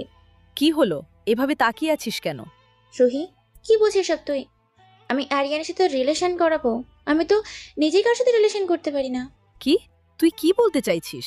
হ্যাঁ, আমি নিজেই তো তুর্য ছাড়ার উপর লাট্টু হয়ে আছি। তো মশাই তোমাকে পাত্তাই দেয় না, হিমশীতল একটা বরফ খণ্ড যেন। ফাবিয়ার কথা শুনে রুহি একটা স্বস্তির নিঃশ্বাস ফেলে। বাঁচালি ভাই, আমি ভাবলাম তুই আরিয়ানকে পছন্দ করিস, আমার তো হার্ট বেরিয়ে যাচ্ছিল। থাকলে। পরের দিন রাত্রিবেলা তুর্য তার বিশাল বেডরুমে একা বসে আছে। তার মনটা আজ কিছুতেই শান্ত হচ্ছে না। গত 2 দিন ফাবিয়া অফিসে আসেনি। ফাবিয়ার কি হলো? 2 দিন অফিসে আসলো না? শরীর টরীর খারাপ করলো না তো? তুর্য নিজেকে বোঝানোর চেষ্টা করে, কিন্তু পারে না। ফাবিয়ার অনুপস্থিতি যেন তার পুরো রুটিন এলোমেলো করে দিয়েছে। তুর্য ভাবতে থাকে, আমি কেন এত উত্তেজিত হচ্ছি? হ্যাঁ, আমি বড্ড ভালোবেসে ফেলেছি ফাবিয়াকে। ওকে আমি কিছুতেই ছাড়তে পারবো না। এই অনুভূতি আমি আর অস্বীকার করতে পারছি না। তুর্য তার জীবনে প্রথমবারের মতন এই দুর্বলতা অনুভব করে। মাফিয়া জগতের ব্ল্যাক কিং আজ ভালোবাসার কাছে হার মানল, কিন্তু এই স্বীকারোক্তি তাকে আরো বেশি জেদি করে তোলে। ফাবিয়া তার এই ভাবনা তার মনে গেঁথে যায়। পরের দিন সকালে ফাবিয়া এখনো অফিসে আসেনি। তুর্যর এবার সত্যি সত্যি ফাবিয়ার জন্য চিন্তা হচ্ছে। সে আর অপেক্ষা করতে পারল না। আরিয়ান, একবার আমার রুমে আয়। আরিয়ান কিছুক্ষণের মধ্যেই তুর্যর কেবিনে আসে। দাদা ভাই ডাকছিলি? বলছি। আমার সেক্রেটারি কোথায় গেল? ও, তোকে তো বলা হয়নি, ফাবিয়া কলেজের দরকার ছিল, তাই কালকে অফিসে আসেনি। আর বলল আজকে আসবে, তবে একটু দেরি হতে পারে। সেটা আমাকে আগে বলতে হয় না? আমি জানি, তোকে বলেছে ফাবিয়া যে কাল আসবে না, আর আজকে আসতে দেরি হবে, আর সেটা তো ও সকালে ফোন করে আমাকে বলেছে। ও, ওই শোন, আমার একটা মিটিং আছে, আমি বেরিয়ে যাচ্ছি। তুই ফাবিয়াকে বলে দে সরাসরি যেন সেখানে চলে যায়। ওকে, বলে দেব। তুর্য মিটিং এর জন্য বেরিয়ে যায়। আরিয়ান ফাবিয়াকে ফোন করে বলে দেয় সে যেন সরাসরি মিটিং এর জায়গায় চলে যায়। মিটিংটা হচ্ছে শহরের বিখ্যাত এক 5 স্টার হোটেলে। ফাবিয়া মিটিং শুরু হওয়ার ঠিক 3 মিনিট আগে সেখানে চলে আসে। ফাবিয়া দম নিয়ে মনে মনে বলে, একটু আগে এসেছি, নাহলে স্যার তো আমাকে কিভাবে বানিয়ে ছাড়তেন। তুর্য ফাবিয়াকে আর চোখে একবার দেখে মিটিং শুরু করে। মিটিংয়ে সে যেন স্বাভাবিকের চেয়েও বেশি গম্ভীর, শীতল আর পেশাদারি। মিটিং শেষে সবাই চলে যায়, থাকে শুধুমাত্র তুর্য আর ফাবিয়া। ফাবিয়া ফাইলগুলো গুছিয়ে নিয়ে তুর্যর দিকে তাকায়। স্যার, যাবেন তো? তুর্য ফাবিয়াকে কিছু বলে না, স্থির দৃষ্টিতে তার দিকে 1 পা 2 পা করে এগিয়ে যেতে লাগলো। তুর্যর এমন আচরণে ফাবিয়া খুব অবাক হয়। তার দিকে তুর্যর এগিয়ে আসা দেখে ফাবিয়াও পেঁচাতে শুরু করে। স্যার, আপনি এভাবে এগিয়ে আসছেন কেন? তুমি পেঁচাচ্ছ কেন? মানে? ফাবিয়া পেঁচাতে পেঁচাতে দেওয়ালে গিয়ে নিজের পিঠ ঠেকায়। তুর্য সাইড কাটিয়ে বের হতে যাবে, ঠিক তখনই তুর্য দ্রুত এসে ফাবিয়ার দুটো হাত দেওয়ালে চেপে ধরে ফাবিয়াকে আটকে দেয়। ফাবিয়া এখন পুরোপুরি তুর্যর কাছে বন্দী। ফাবিয়ার বুক ধরপড় করে কাঁপতে থাকে। তুর্যর এত কাছে এসে আর কিছু ভাবতে পারছে না। মনে হচ্ছে এখনই হার্ট অ্যাটাক হইবে ওর। এই শীতল মানুষটার ভেতরে যে এক আগ্নেয়গিরি চাপা আছে তা সেই মুহূর্তে স্পষ্ট অনুভব করতে পারে। ফাবিয়া কাঁপা কাঁপা গলায় বলল, স্যার কি করছেন? তুর্য নিজের মুখটা ফাবিয়ার মুখের দিকে এগিয়ে নিয়ে যায়। ফাবিয়া ভয়ে চোখ বন্ধ করে। তুর্য আলতো হেসে ফাবিয়ার মুখে ফু দিয়ে মুখের সামনে পড়ে থাকা চুলগুলো আলতো করে উড়িয়ে দেয়। ফাবিয়ার চোখগুলো ভয়ে আরো শক্ত করে বন্ধ হয়ে যায়। সে শ্বাস নিতেও যেন ভুলে গেছে। তুর্য ফাবিয়ার এমন কাণ্ড দেখে হাসতে থাকে। তার সে হাসি যেন কোনো এক অজানা সুরের মতন। তুর্যর হাসির শব্দ শুনতে পেয়ে ফাবিয়া চোখ খুলে তাকায়। সে তুর্যর দিকে হাঁ করে তাকিয়ে থাকে। এই প্রথম সে তুর্যকে হাসতে দেখল। তার সেই হাসি যেন পুরো পরিবেশটাকে এক লহমায় বদলে দেয়। তুর্য ফাবিয়াকে ওর দিকে তাকিয়ে থাকতে দেখে হাসি থামিয়ে বলে, কি দেখছো? আপনার হাসি। ফাবিয়া কথাটা বলে দিয়ে লজ্জায় পড়ে যায়। অন্যদিকে তুর্য ফাবিয়ার দিকে প্রকুচকে তাকিয়ে থাকে। তার মুখটা আবার আগের মতোই গম্ভীর হয়ে যায়। সে ফাবিয়ার হাত কেড়ে ছেড়ে ফাইলগুলো হাতে নিয়ে ঠান্ডা গলায় বলে, চলো, কাজ শেষ। কয়েকদিন পর, সেই দিনের ঘটনার পর তুর্য যেন একটু বদলে গেছে। সে ফাবিয়াকে প্রতি মুহূর্তে বুঝিয়ে দিচ্ছে যে সে ফাবিয়াকে পছন্দ করে। মাঝে মাঝে আর চোখে তাকানো, কাজের অছিলায় কাছে আসা, অন্যদের সাথে কথা বলে একটু রাগ দেখানো, এসব তুর্যের রুটিন হয়ে গেছে। ফাবিয়া তুর্যের এই নীরব ভালোবাসা বুঝতে পারছে। ফাবিয়া তুর্যকে আরো ভালোবেসে ফেলেছে। তার কাছে তুর্য এখন কেবল বস নয়, তার স্বপ্নের মানুষ। ওদিকে আরিয়ান তো রুহির প্রেমে হাবুডুবু খাচ্ছে। ফাবিয়ার মাধ্যমে রুহিকে জানার পর থেকে সে যেন রুহিকে ভুলতেই পারছে না। রুহির সরলতা আর লাজুক মুখটা তার মনে গেঁথে গেছে। একদিন অফিসে আরিয়ান ফাবিয়াকে ডাকে। ভাবিয়া, আমার একটা কাজ করতে পারবে? কি কাজ বলো? রুহিকে কি নিয়ে কফি হাউসে আসতে পারবে আজ বিকেল 5টার সময়? কেন? হঠাৎ সেখানে কেন? প্লিজ প্রশ্ন করো না, শুধু এইটুকু করো, সবটা বুঝতে পারবে। এটা আমার জন্য খুব জরুরি। ওকে, নিয়ে যাব। আরিয়ানের কথা মতো রুহিকে নিয়ে ফাবিয়া শহরের নামকরা কফি শপে উপস্থিত হয়। রুহি চারপাশে তাকিয়ে দেখে নিয়ে ফাবিয়াকে বলে, এখানে আনলি কেন? এখানে তো আমরা আসি না সাধারণত। একটু ওয়েট কর, সবটা বুঝতে পারবি। ওকে। ঠিক তখনই আরিয়ান সেখানে আসে। হাই। আরিয়ান, তুমি? হ্যালো আরিয়ান। চলো বসি। কি কফি নেবে? Cold coffee. রুহি, তুই কি নিবি? Cold coffee. রুহির শ্বাস আটকে যাচ্ছে যেন। রুহি কিছুই বুঝতে পারছে না আরিয়ান এখানে কেন, আর ফাবিয়া কেন তাকে এখানে নিয়ে এসেছে। সব কেমন যেন গোলমেলে লাগছে। আরিয়ান 3টে কোল্ড কফি অর্ডার দেয়। তারপর আরিয়ান ফোনে কথা বলার ভান করে বলে, আমার একটা কল এসেছে দরকারি, আমি একটু আসছি। আরিয়ান উঠে চলে যায়। রুহি ফাবিয়াকে জিজ্ঞাসা করতে যায়। ঠিক তখনই ফাবিয়ার ফোনে একটা মেসেজ আসে। ফাবিয়া তাড়াতাড়ি বলে, রুহি তুই একটু বস, আমি এক্ষুনি আসছি। আরে কোথায় যাচ্ছিস? হাসছি। ফাবিয়াও চলে যায়। রুহি কিছুই বুঝতে পারল না। সবটা যেন তার মাথার উপর দিয়ে চলে গেল। সে একা একা কফির অপেক্ষা করতে থাকে। ওদিকে কফি শপের বাইরে আরিয়ান অপেক্ষা করছে ফাবিয়ার জন্য। এসেছো? আমাকে ডাকলে কেন এখানে? কি হচ্ছে এটা কি? তুই কিছুই বুঝতে পারছে না। এরপর আরিয়ান যা বলল তাতে ফাবিয়া অবাক হয়। তার মুখে একটা উজ্জ্বল হাসি ফুটে ওঠে। আরিয়ান বলে, আমি রুহিকে প্রপোজ করব। তোমাকে ওকে আনতে বললাম না, কিন্তু তুমি না থাকলে রুহি আসবে না, তাই আমি তোমাকে শুধু রুহিকে আনার জন্য ডেকেছিলাম। কি? তুমি প্রপোজ করবে? দারুণ। তুমি তো আমাকে প্রপোজ করার ব্যাপারটা বলোনি। প্রপোজ করার পর তোমাকে বলতাম, কিন্তু এখন তোমার সাহায্য দরকার ছিল। এখন তুমি ভেতরে গিয়ে রুহির সাথে গল্প করো। আচ্ছা ঠিক আছে। ফাবিয়া আরিয়ানের কাঁধে আলতো চাপড় মেরে সেখান থেকে দ্রুত চলে যাবার জন্য পা বাড়ায়। আরিয়ান ফাবিয়ার হাত ধরে। তারপর হুট করে আরিয়ান ফাবিয়ার সামনে হাঁটু গেলে বসে। তার হাতে একটা লাল গোলাপ। আরিয়ানের চোখে মুখে সামান্য উত্তেজনা আর কিছুটা লাজুকতা। আরিয়ান ফাবিয়ার দিকে গোলাপটা এগিয়ে দিয়ে রোমান্টিক গলায় বলে, আমি তোমাকে ভালোবেসে ফেলেছি সেই প্রথম দিন দেখেই, যখন তুমি আমার অফিসে পা রেখেছিলে। তুমি কি আমার পথ চলার সঙ্গী হবে? আমার সারা জীবনের জন্য তুমি কি আমাকে বিয়ে করবে? ফাবিয়া আরিয়ানের এমন কাণ্ডে আকাশ থেকে পড়ল। সে স্তব্ধ হয়ে আরিয়ানের দিকে তাকিয়ে রইল। ফাবিয়ার চোখগুলো বড় বড় হয়ে গেছে। সে যেন বিশ্বাস করতে পারছে না আরিয়ান এইমাত্র কি বলল। ফাবিয়া বিস্ফোরিত চোখে তাকিয়ে বলে, কি হলো এটা? মানে তুমি?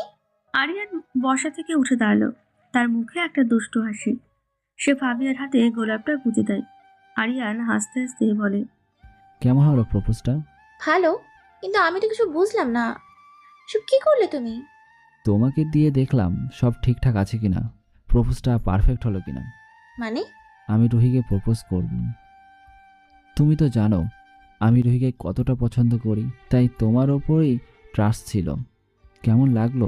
খুব নার্ভাস লাগছিল আমার। ফাবিয়ার মুখটা হা হয়ে গেল। সে কিছুক্ষণ আরিয়ানের দিকে অপলক তাকিয়ে থাকে। কি হলো? মুখটা বন্ধ করো, মাছি ঢুকবে। এটা ঠিক হলো না, একদম ঠিক হলো না। কেন? কি ঠিক হলো না? তুমি আমাকে না ভালোবেসে ওই রুহিকে ভালোবাসবে। আমি তো তোমাকে ভালোবাসি। আরিয়ান হু হু করে হেসে উঠল। আরিয়ান ঠাট্টার ছলে বলে, ও মাই গড, ওই আমি তোমাকে কেন ভালোবাসবো? তুমি তো আমার ভাবি হবে। কি কি হবে? আমার দাদা ভাইয়ের কি হবে? আমার দাদা ভাই তো তোমার প্রেমে হাবুডুবু খাচ্ছে। আমি তোমাকে আমার ভাবি বানাবো, সেই জন্য তো সেক্রেটারি করে রেখেছি। নয়তো তুমি দেরিতে আসার সত্ত্বেও দাদা ভাই তোমাকে রাখতো। সে তো এইসব একেবারেই বরদাস্ত করে না।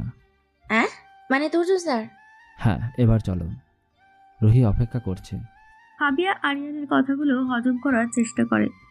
সে দ্রুত কফি শপের ভেতরে যায়। ফাবিয়া স্বস্তি ও আনন্দের মিশ্রণে যেন খুকিতে লাফিয়ে ওঠে মনে মনে। সে বলে, আচ্ছা আমি আগে যাই, রুহির কাছে দেখে ম্যানেজ করি। ফাবিয়া কফি শপের ভেতরে রুহির টেবিলে ফিরে আসে। রুহি একা বসে আছে। রুহি বিরক্ত হয়ে প্রশ্ন করে, কোথায় ছিলি তুই? আরিয়ান কোথায়? ও ফোন হাতে নিয়ে চলে গেল, তুইও চলে গেলি। একটা কাজ ছিল, আরিয়ানা তো এখানে চলে আসবে। ওহ। ঠিক তখনই আরিয়ান ক্যাজুয়ালি হেঁটে রুহির সামনে আসে। রুহি কিছু বোঝার আগে আরিয়ান রুহির হাতটা ধরে আলতো করে টেনে তাকে কফি শপের মাঝে একটা অপেক্ষাকৃত ফাঁকা জায়গায় নিয়ে দাঁড় করায়। রুহি পুরোপুরি হতভম্ব। কফি শপের ভেতরে সবাই তাদের দিকে তাকাচ্ছে। রুহির বুক ধড়ফড় করছে। আরিয়ান কি করতে চাইছে? আরিয়ান রুহির সামনে হাঁটু গেড়ে বসে। তার হাতে সেই একই গোলাপ। আরিয়ানের চোখ রুহির চোখে। এবার আর ট্রায়াল রান নয়, এবার তার চোখে সত্যি ভালোবাসা আর আন্তরিকতা ফুটে ওঠে। রুহি, আমি তোমাকে ভালোবাসি। আমার জীবনে তুমি আসার পর থেকে সব কিছু বদলে গেছে। তোমার হাসি, তোমার সরলতা, সব কিছুতেই আমি মুগ্ধ। তুমি কি আমার জীবনের সঙ্গী হবে? তোমার হাতটা ধরে বাকিটা জীবন কাটাতে চাই। তুমি কি আমাকে বিয়ে করবে? রুহি এতটা শক্ট যে আরিয়ানের দিকে হাঁ করে তাকিয়ে আছে। এই মুহূর্তে তার মুখ দিয়ে কোনো কথাই বের হচ্ছে না। সে বিশ্বাস করতে পারছে না তার জীবনে ক্রাশ তাকে এভাবে প্রপোজ করবে। কফি শপের সবাই রুহির দিকে তাকিয়ে চেঁচিয়ে ইয়েস বলতে বলল। রুহি ফাবিয়ার দিকে তাকায়। ফাবিয়া চোখ দিয়ে ইশারা করে। রুহি আরিয়ানের দিকে তাকিয়ে মাথা নাড়ালো। রুহি অ্যাকসেপ্ট করে। রুহি আর আরিয়ানকে ফাবিয়া একা ছেড়ে দেয়। বাড়িতে বসে আছে আরিয়ান আর তুর্য। আরিয়ান, বল দাদা ভাই। মেয়েটাকে খুব ভালোবাসিস তাই না? আরিয়ান তুর্যর কথা শুনে অবাক হয়। হঠাৎ এমন প্রশ্ন? তবে কি তুর্য রুহির বিষয়ে জানতে পারছে? আরিয়ান রুহির কথা ভাবতে থাকে। কি হলো বল। দাদা ভাই তুই? আমি ওই কফি শপে উপস্থিত ছিলাম। দাদা ভাই, খুব ভালোবাসি ওকে। চিন্তা করিস না, তোর ভালোবাসার মানুষটার সাথে তোর বিয়ে আমি শীঘ্রই দিয়ে দেব। থ্যাঙ্কস দাদা ভাই। আরিয়ান খুশিতে জড়িয়ে ধরে। আরো কয়েকটা দিন কেটে যায়। তুর্য ফাবিয়াকে আগের মতন এড়িয়ে চলতে থাকে। দরকার ছাড়া কথা বলে না, যেটা ফাবিয়াকে খুব কষ্ট দিচ্ছে। ফাবিয়া আর থাকতে পারছে না, তাই তুর্যকে গিয়ে সরাসরি বলল, স্যার। তুর্য ফাবিয়াকে এখন দেখে খুব অবাক হয়। সে বিরক্ত স্বরে বলে, পারমিশন না নিয়ে কেবিনের ভেতরে আসলে কেন? আপনার সাথে কিছু কথা আছে। যা কথা পরে বলবে, আমি এখন ব্যস্ত। কথাগুলো এখনই শুনতে হবে। ফাবিয়ার এমন কথা শুনে তুর্য ফাবিয়ার দিকে তাকায়। তারপর বলে, কি বলবে বলো। আমাকে ইগনোর করার কারণ? তুর্য আবার চমকে উঠল ফাবিয়ার কথা শুনে। কিন্তু কোনো কথাই বলল না। কি হলো বলুন? কেন হঠাৎ করে আমাকে ইগনোর করছেন? কেন আমার সাথে কথা বলা বন্ধ করে দিয়েছেন বলুন? আমি তোমার প্রশ্নের উত্তর দিতে বাধ্য নই। আপনি বাধ্য কিনা জানি না, তো আমি এর উত্তরটা জেনে এখান থেকেই নড়বো, তার আগে না। ওকে, থাকো তুমি। তুর্য কথাটা বলে কাজ করতে শুরু করলো। ফাবিয়া তুর্যর দিকে কিছুক্ষণ হাঁ করে তাকিয়ে থেকে সামনে থাকা চেয়ারটা সরিয়ে ধপ করে বসে পড়ল। তুর্য মাথা তুলে একবার ফাবিয়াকে দেখে আবার কাজ করতে লাগলো। কিছুক্ষণ পর তুর্য কেবিন থেকে বেরিয়ে গেল। ফাবিয়া গাল ফুলিয়ে বসে থাকলো। 1 ঘন্টা পর তুর্য কাজ শেষ করে এসে দেখে ফাবিয়া তখনও বসে আছে সেখানে। তুর্য বলে, তুমি যাওনি? না। কেন? এসব প্রশ্ন নিয়ে এসেছো আমার কাছে? ফাবিয়া তুর্যর কথা শুনে মাথা তুলে তাকালো। আপনি বলুন কেন ইগনোর করছেন, কেন কথা বলছেন না? আমি তোমার সাথে কথা বললে তোমাকে যে ভালোবাসে সে কষ্ট পাবে, সেটা আমি চাই না। ফাবিয়া তুর্যর কথায় আকাশ থেকে পড়ে। কি বলে তুর্য? মানে? আমি সবটা দেখেছি, তাই আমার সামনে নাটক করতে হবে না। ফাবিয়া কিছু বুঝতে পারছে না, সবটা মাথার উপর দিয়ে চলে যাচ্ছে ওর। তোমরা একে অপরকে ভালোবাসো, আমি তোমাদের বিয়ের ব্যবস্থা করব খুব তাড়াতাড়ি, কথা দিলাম। ফাবিয়া তুর্যর কথা এমনিতেই বুঝতে পারছে না, তার উপর তুর্যর অমন কথা শুনে রেগে বোম হয়ে গেল। এই তুই কি বললি? আমার বিয়ে দিবি? আমি তো তোকে খুন করব। তোর সাহস কি করে হলো আমার বিয়ে দেওয়ার কথা বলার? তুর্য হাঁ করে তাকিয়ে আছে ফাবিয়ার দিকে। তোর মুখ যদি আমি বিয়ে দেওয়ার কথা শুনেছি না, তাহলে তোকে আমি খুন করে ফেলব বলে দিলাম। ফাবিয়া কেবিন থেকে বেরিয়ে চলে গেল। তুর্য হাঁ করে তাকিয়ে ফাবিয়ার যাওয়ার দিকে। ফাবিয়া আমার উপর রেগে গেল কেন? সে আর কিছু বলল না। সেদিন রাত্রিবেলা তুর্য তার বাড়ির ছাদে উঠে দাঁড়িয়ে আছে। কিরে দাদা ভাই, তুমি এখানে দাঁড়িয়ে আছো কেন? এমনি। ও, তোর রিলেশন কেমন চলছে? এই তো ভালো। রুহি বলছিল তোমার সাথে দেখা করবে, কবে আনবো বলো? কে রুহি? রুহিকে তুমি জানো না? আরে রুহি হলো সেই মেয়ে যাকে আমি কফি শপে ভালোবাসার কথা বলেছিলাম, যার সাথে আমার সম্পর্ক। তুমি তো সবটা দেখেছো বললে। তুর্য যেন আরো বেশি অবাক হয়ে যায়। সে বলে, আমি কেন দেখেছিলাম? কবে কি দেখেছিলাম? দাদা ভাই কি বলছো? তুমি তো সেই দিন আমাকে বললে তোমরা একে অপরকে ভালোবাসো, তাই না? কফি শপের ব্যাপারটা, রুহি, ফাবিয়া আর আমার কথা। তুর্য মাথা চুলকাল, সব যেন ওর মাথার উপর দিয়ে যায়। সে বলে, ফাবিয়া, রুহি আর তুই কফি শপে কি দেখেছিলাম? তুর্য মনে পড়ল সেদিন সে শুধু ফাবিয়া আর আরিয়ানকে একসাথে দেখেছিল। ফাবিয়া ইশারা করেছিল, আরিয়ান মাথা নেড়েছিল। এর বেশি কিছু তো সে দেখেনি। সে ভেবেছিল ফাবিয়াই রুহি। তুমি কি খুব টেনশনে আছো দাদা ভাই? ফাবিয়া কিছু বলেছে? না মানে ফাবিয়া ফাবিয়া আমাকে কেন বলল যে আমি তার বিয়ে দিতে চাইলে সে আমাকে খুন করবে? ফাবিয়া বিয়ে মানে? ফাবিয়ার কথা বলছো? না, ফাবিয়ার কথা। সে তো তোর। আমার কি দাদা ভাই? ফাবিয়া তো শুধু আমার বন্ধু, আর সে রুহিরও বন্ধু। আমরা 3 জন খুব ভালো বন্ধু। তুমি ভুল বুঝছো, ফাবিয়া আর আমার মধ্যে ওই রকম কিছু নেই। কি তাহলে কফি শপে? কফি শপে বাহিরে প্রপোজ করেছিলাম ফাবিয়াকে, সেটা দেখেছিল। হ্যাঁ, ওইটা।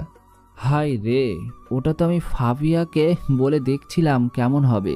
কি যে দেখলো। শোনো, ফাবিয়ার আমি শুধু ভালো বন্ধু। তুর্যর মুখের রং পাল্টে গেল। সে ভুল বুঝেছে, মারাত্মক ভুল। আর এই ভুলের কারণে সে ফাবিয়াকে এড়িয়ে চলছিল, আর বিয়ে দেওয়ার কথা বলে ফাবিয়াকে রাগিয়ে দিয়েছে। তুর্য মনে মনে বলে, ও মাই গড, আমি কি করে ভাবলাম ফাবিয়া। কি ভাবলে দাদা ভাই? তুমি কি ভাবলে? ফাবিয়ার আমার মধ্যে কিছু আছে? না মানে আমি আসলে।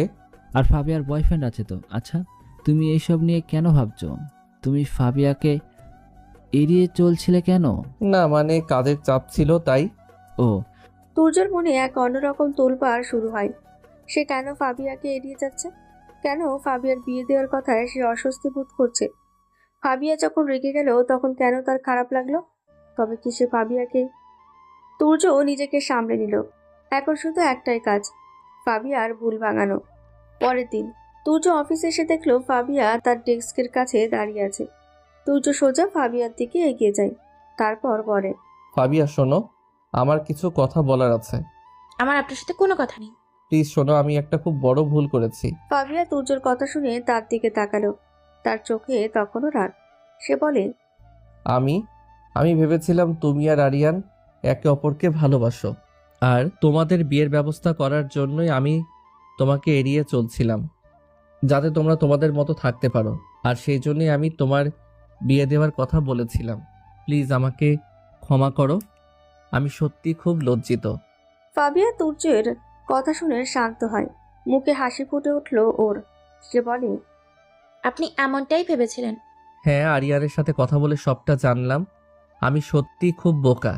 বোকা না, আপনি তো ভুল বুঝেছিলেন। তবে একটা কথা, আমি আপনাকে খুন করার কথাটা রেগে গিয়ে বলেছিলাম। আমি জানি। এখন সব ঠিক তো? হ্যাঁ, এখন থেকে আর এড়িয়ে যাবেন না স্যার। আর এড়িয়ে যাব না, কথা দিলাম। তুর্য আর ফাবিয়া হেসে ওঠে। তুর্যের মনে এখন শুধু এক নতুন আশা। সে এখন বুঝতে পারছে সে ফাবিয়াকে ভালোবাসে, কিন্তু ফাবিয়া যে অন্য কাউকে ভালোবাসে এই কথা মনে হতেই তুর্যর মুখটা আবার কালো হয়ে গেল। তুর্য কি যেন একটা ভেবে আবার ফাবিয়ার কেবিনে আসে। সে মনে মনে ভাবছে ভুলটা স্বীকার না করলে ফাবিয়ার ডাক কমবে না। কিন্তু তুর্য ফাবিয়ার কেবিনে গিয়ে শুনতে পেল ফাবিয়া নিজে নিজেই বলছে, শালা কাঠবিড়াল, ইঁদুর আরছোলা, তোকে আমি না আছাড় মারবো। তোর সাহস কি করে হয় আমার বিয়ের কথা বলার, আমাকে অ্যাভয়েড করার, আবার আমাকে সরি বলছিস? তোকে তুমি। পাশ থেকে তখনই তুর্য বলে ওঠে, কি? কে রে? ফাবিয়া পেছনে তাকিয়ে তুর্যকে দেখে ততমত খেয়ে গেল। তার মুখ দেখে মনে হচ্ছে যেন হাতে নাতে ধরা পড়েছে। স্যার আপনি? কি যেন বলছিলে, বলো। কিছু নয় স্যার। ফাবিয়া দৌড়ে নিজের কেবিন থেকে বেরিয়ে গেল। ফাবিয়া চলে যেতে তুর্য অট্টহাসিতে ফেটে পড়ে। ফাবিয়া রেগে তাকে কি সব নামে ডাকছে, কাঠবিড়ালি, ইঁদুর, আরশোলা। তুর্য হাসতে হাসতে চেয়ার ধরে ফেলে। ফাবিয়া হাসির শব্দ শুনতে পেয়ে নিজের কেবিনে উঁকে দিয়ে তুর্যকে হাসতে দেখে অবাক হয়ে তাকিয়ে থাকে। এই গম্ভীর মানুষটা এইভাবে হাসছে। তুর্য হাসি থামিয়ে কেবিন থেকে বেরিয়ে চলে যাবে, তখন ফাবিয়াকে দেখে থমকে যায়। স্যার আপনি হাসছিলেন কেন? কই, কখন? তুর্য ওখান থেকে কিছু না বলে চলে যায়, কিন্তু তার মনে ফাবিয়া সেই রাগী মুখের ছবি আর কাঠবিড়ালি ডাকটা ঘুরপাক খেতে থাকে। তুর্য ঠোঁটের কোণে হাসি লেগেই রইল।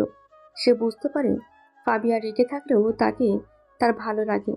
সেদিন রাতে, হ্যালো রুহি, কি খবর বল? কেমন আছিস?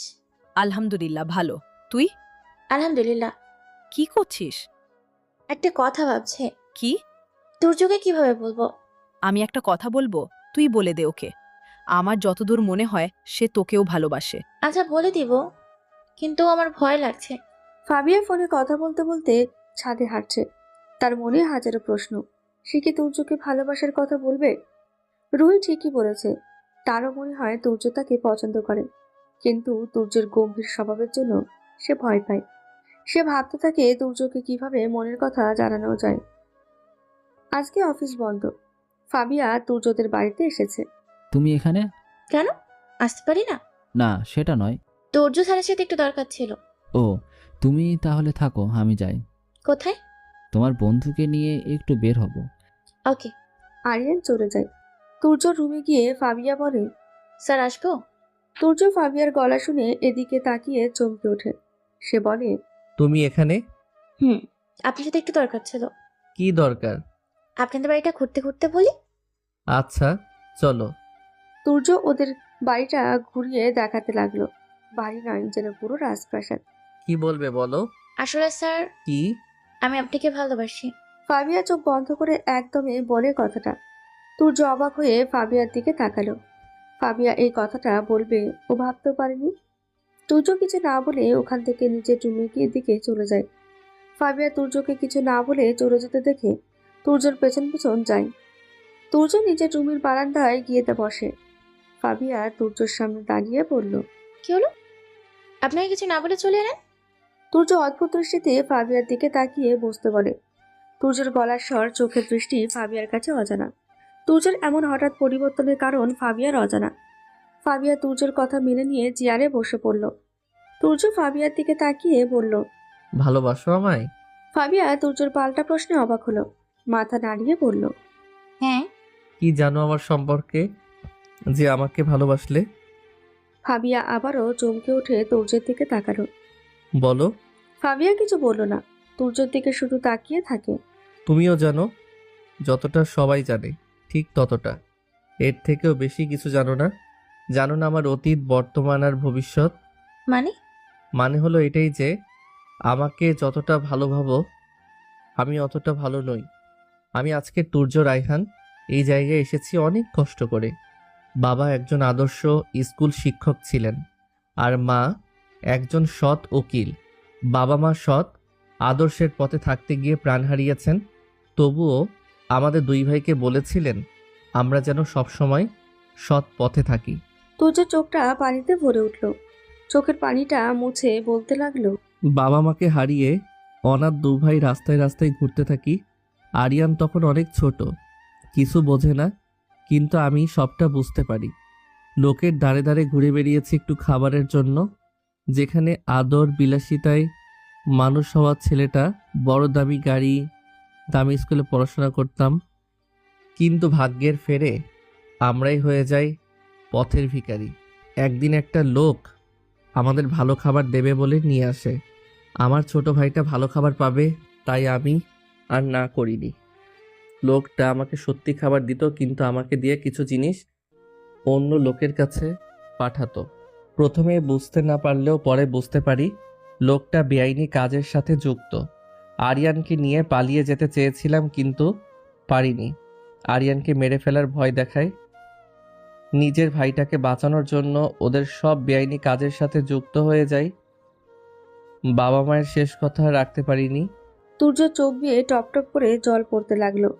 ফাবিয়া চুপ করে সব শুনছে। তার চোখেও জল এসে গিয়েছিল।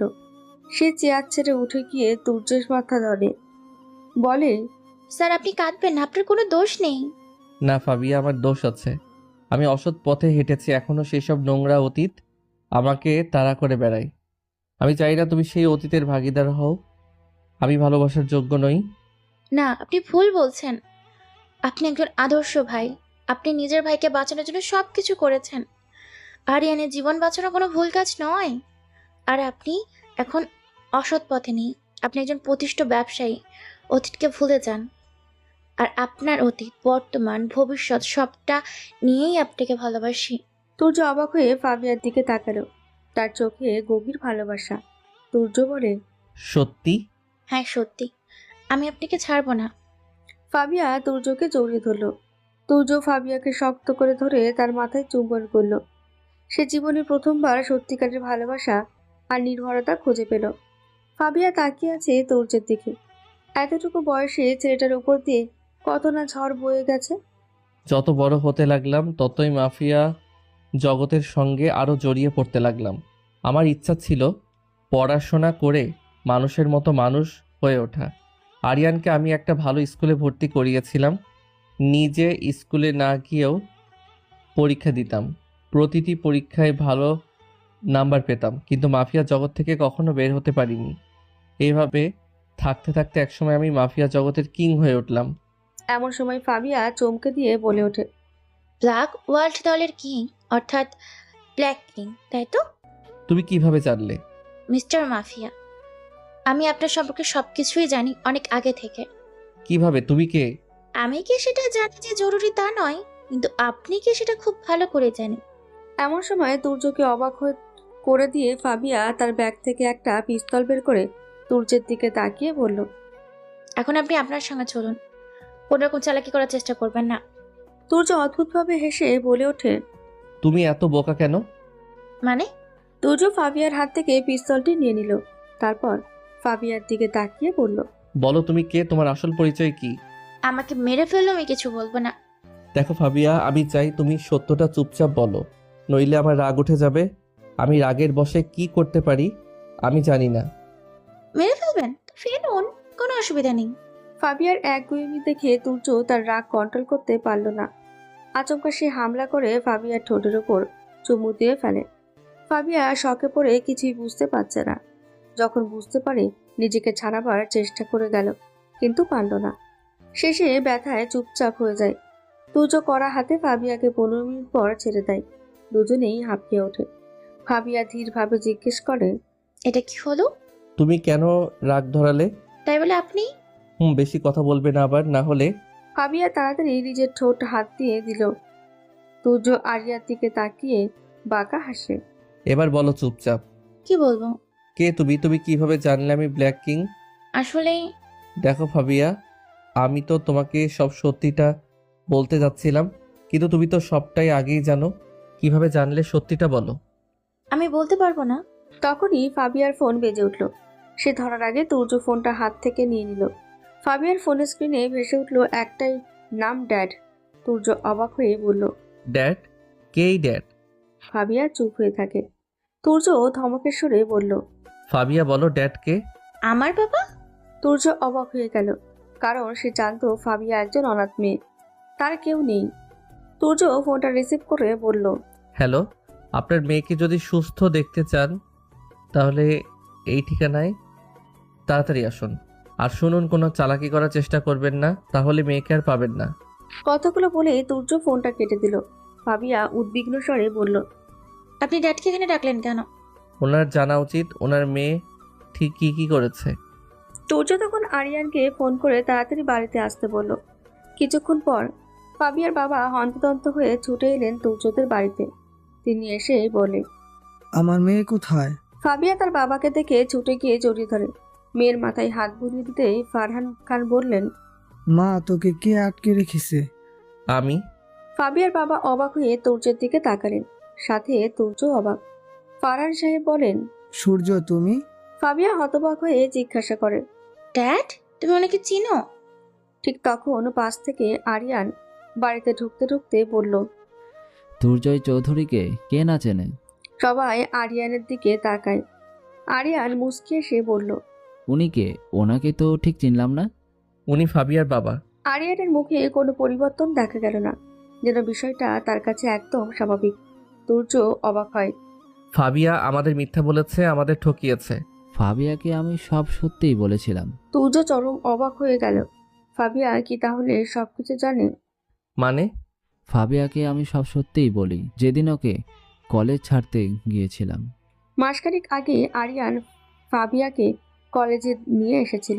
সেদিন, ফাবিয়া, আমি কি তোমাকে বিশ্বাস করে একটা কথা বলতে পারি? বলো, যদি আমাকে বিশ্বাসযোগ্য মনে হয়। জানি না তুমি বিশ্বাসের যোগ্য কিনা, কিন্তু তুমি আমার দাদা ভাইকে ভালোবাসো এটা জানি, তাই তোমাকে সত্যটা জানানোর অধিকার আছে। কি সত্যি? আমার দাদা ভাই তুর্য হলো মাফিয়া কিং। সেদিন ফাবিয়া আরিয়ানের থেকে এইসব শুনে অবাক হয়েছিল, তবে কিছু বলেনি। আর আজ তুর্য তো সব বলেছে। আরিয়ান ফাবিয়াকে বলে, আর দাদা ভাই, আমরা যে মেয়েটাকে তুলে আনতে বলেছিলাম সেই মেয়েটি আসলে ফাবিয়া। মানে? শুভর লোকরা ঠিক সেই মেয়েকেই তুলে নিয়ে এসেছে। কিন্তু আমরা তো অন্য কারো ছবি দিয়েছিলাম। না দাদা ভাই, আমরা তো মিস্টার ফারহান আহমেদের মেয়েকে তুলতে আনতে বলেছিলাম। তোমরা আমার মেয়েকে তুলে আনতে চেয়েছিলে কেন? আমার সাথে তোমাদের কি শত্রুতা? আপনার সাথে আমাদের কোনো শত্রুতা আর নেই, কিন্তু আপনার মেয়ের সাথে আছে। মানে? ফাবিয়া হলো একজন আন্ডারকভার অফিসার। কি? হ্যাঁ, আপনার মেয়েকে পাঠানো হয়েছিল মাফিয়া কিংকে খুঁজে বের করার জন্য। কিভাবে? ও দাদাভাই সম্পর্কে অনেক গোপন তথ্য ও জানতে পারে, যা দাদাভাই গোপন সূত্র থেকে পায়। তখন সিদ্ধান্ত নেওয়া হয় ওটাকে তুলে আনার জন্য গুন্ডা ঠিক করা। তারা ঠিক মানুষকেই তুলে আনে, কিন্তু আমরা চিনতে পারিনি। কারণ আমরা কেন চিনতে পারিনি? আমরা আপনার মেয়ের ছবি বদলে অন্য একটা মেয়ের ছবি পেয়েছিলাম। কি? কোনটা? সেটা রুহির ছবি ছিল। রুহি? হ্যাঁ, আমরা ভাবতাম রুহি আপনার মেয়ে, কিন্তু সেটা ভুল তথ্য ছিল। তার মানে? হ্যাঁ, সেই দিন কলেজে আমি রুহিকে দেখেই চিনতে পেরেছিলাম এবং রুহিকে প্রপোজ করি, প্রধানত সমস্ত সত্যটা জানার জন্য। তুমি রুহিকে ঠকিয়েছো? হ্যাঁ, আমি সত্যিই রুহিকে ভালোবাসি। আমি বিশ্বাস করি না। তোমার বিশ্বাস করাই কিছু যায় আসে না। আমি রুহির থেকে তোমার ব্যাপারে সবটা জেনে গেছি। আমি রুহিকে বারণ করেছিলাম। রুহি তো ঠিক করেছে সত্যিটা বলবে, কিন্তু আমি বুঝতে পারছি না তুই কিভাবে আন্ডারওয়ার্ল্ডের অফিসারে গেলি। আসলে ড্যাড, তোর কোনো কথা আমি শুনতে চাই না। ফারহান সাহেব রেগে যায়। তার মেয়ে তাকে কখনো কোনো কিছুই বলেনি, সত্যিটা জানতে দেয়নি। ফাবিয়ার বাবা রাগ করে চলে যায়। আঙ্কেল চলে গেল। তোমরা পুলিশ মাফিয়া নিজেদের মধ্যে ব্যাপারটা বুঝে নাও, আমিও গেলাম। আরিয়ানও চলে যায়। ওরা দুজন দরজার দিকে তাকিয়ে আছে। তুর্য হঠাৎ বলে, আমি তোমাকে বিশ্বাস করে সত্যিটা বলতে গিয়েছিলাম, কিন্তু তুমি আমার সঙ্গে প্রতারণা করলে, আমার বিশ্বাস নিয়ে খেলা করলে। এখন তোমার যা ভালো মনে হবে সেটাই করো, আমি বারণ করব না। আমার ভালো থাকাটা এখন তোমার উপর নির্ভর করছে। কথাগুলো বলে তুর্য চলে যায়। ফাবিয়া স্থির হয়ে দাঁড়িয়ে থাকে। কি করবে বুঝতে পারছে না। একদিকে ভালোবাসা, আরেকদিকে নিজের দায়িত্ব। ফাবিয়া নিজের অফিসে যায়। মাই কামিং স্যার? Yes come in. তোমার কাজ কত দূর? স্যার, আমার কাজ সম্পূর্ণ। আমি জানতে পেরেছি কে শেকিং। স্যার ফাবিয়ার দিকে তাকিয়ে জিজ্ঞেস করে, কে? তুর্য। নামটা বলতেই ফাবিয়ার গলা একটু কেঁপে ওঠে। স্যার ফাবিয়ার দিকে তাকিয়ে তারপর অট্টহাসিতে ফেটে পড়ে। ফাবিয়া অবাক হয়ে তাকিয়ে আছে। কি হলো স্যার? এমন সময় দরজার কাছে কেউ এসে দাঁড়ায়। অফিসার উঠে দাঁড়ালো। ফাবিয়া দরজার দিকে তাকিয়ে অবাক হয়ে গেল। অফিসার বলে, ভারিয়া সেনোকে? এনেই তো তুর্য। তুর্য ফাবিয়ার দিকে তাকিয়ে বাঁকা হাসে। তারপর হেঁটে ভেতরে আসে। হ্যাঁ তুর্য, তোমার অফিস তোমার দায়িত্বে দিলাম, আমি যাচ্ছি। স্যার চলে গেল। তুর্য অফিসারের চেয়ারে বসে পড়ে। ফাবিয়ার মাথায় কিছুই ঢুকছে না, সবকিছু যেন ঘুরপাক খাচ্ছে। তুর্য বলে, কি হলো, হা করে তাকিয়ে আছো কেন? আমি কিছুই বুঝতে পারছি না, আপনি এখানে কেন? তুমি আমার সম্পর্কে যা জানো সবটাই সত্যি, কিন্তু তার বাইরেও কিছু সত্যি আছে। কি কথা? আমি মাফিয়া কিং ঠিকই, কিন্তু পাশাপাশি একজন আন্ডার কভার অফিসারও। ফাবিয়া যেন আকাশ থেকে পড়ে। এটা কি হলো? তুর্য বলে, আমি ইচ্ছা করেই তোমাকে মাফিয়া কিংকে খোঁজার দায়িত্ব দিয়েছিলাম। দেখতে চেয়েছিলাম তুমি কি করো। আর গতকাল আমি যে কথাটা বলেছিলাম সেটা ছিল তোমার পরীক্ষা। তোমার কাছে কোনটা আগে, দায়িত্ব না ভালোবাসা? ফাবিয়া অবাকের পর অবাক হচ্ছে। তুমি পরীক্ষায় পাশ করে দেখেছো? তোমার কাছেই নয়, আমাদের সবার কাছে এমন হওয়া উচিত। নিজের দায়িত্ব আগে, তারপর অন্য কিছু। এভাবেই নিজের দায়িত্ব পালন করো। ফাবিয়া মাথা নাড়ল। কিছুক্ষণ দুজনেই চুপ। ফাবিয়া নিজের নখ দিয়ে খেলছে। ভালোবাসি। তুর্যের এমন কথা শুনে ফাবিয়া মাথা তুলে তাকালো। হ্যাঁ হ্যাঁ ভালোবাসি। বিয়ে করবে আমাকে? ফাবিয়া চুপচাপ দাঁড়িয়ে রইল, কিছু বলল না। ফাবিয়া। তুর্য সেই ডাক অতিক্রম করতে পারল না ফাবিয়া। সে ছুটে গিয়ে তুর্যকে জড়িয়ে ধরল। পাগলি। শুধু তোমার। ভালোবাসি। আমিও ভালোবাসি মিস্টার মাফিয়া। তুর্য আলতো হেসে আরো শক্ত করে জড়িয়ে ধরল ফাবিয়াকে। আর ফাবিয়া তুর্যের বুকে মাথা রেখেছে। বেঁচে থাকুক সকল ভালোবাসা।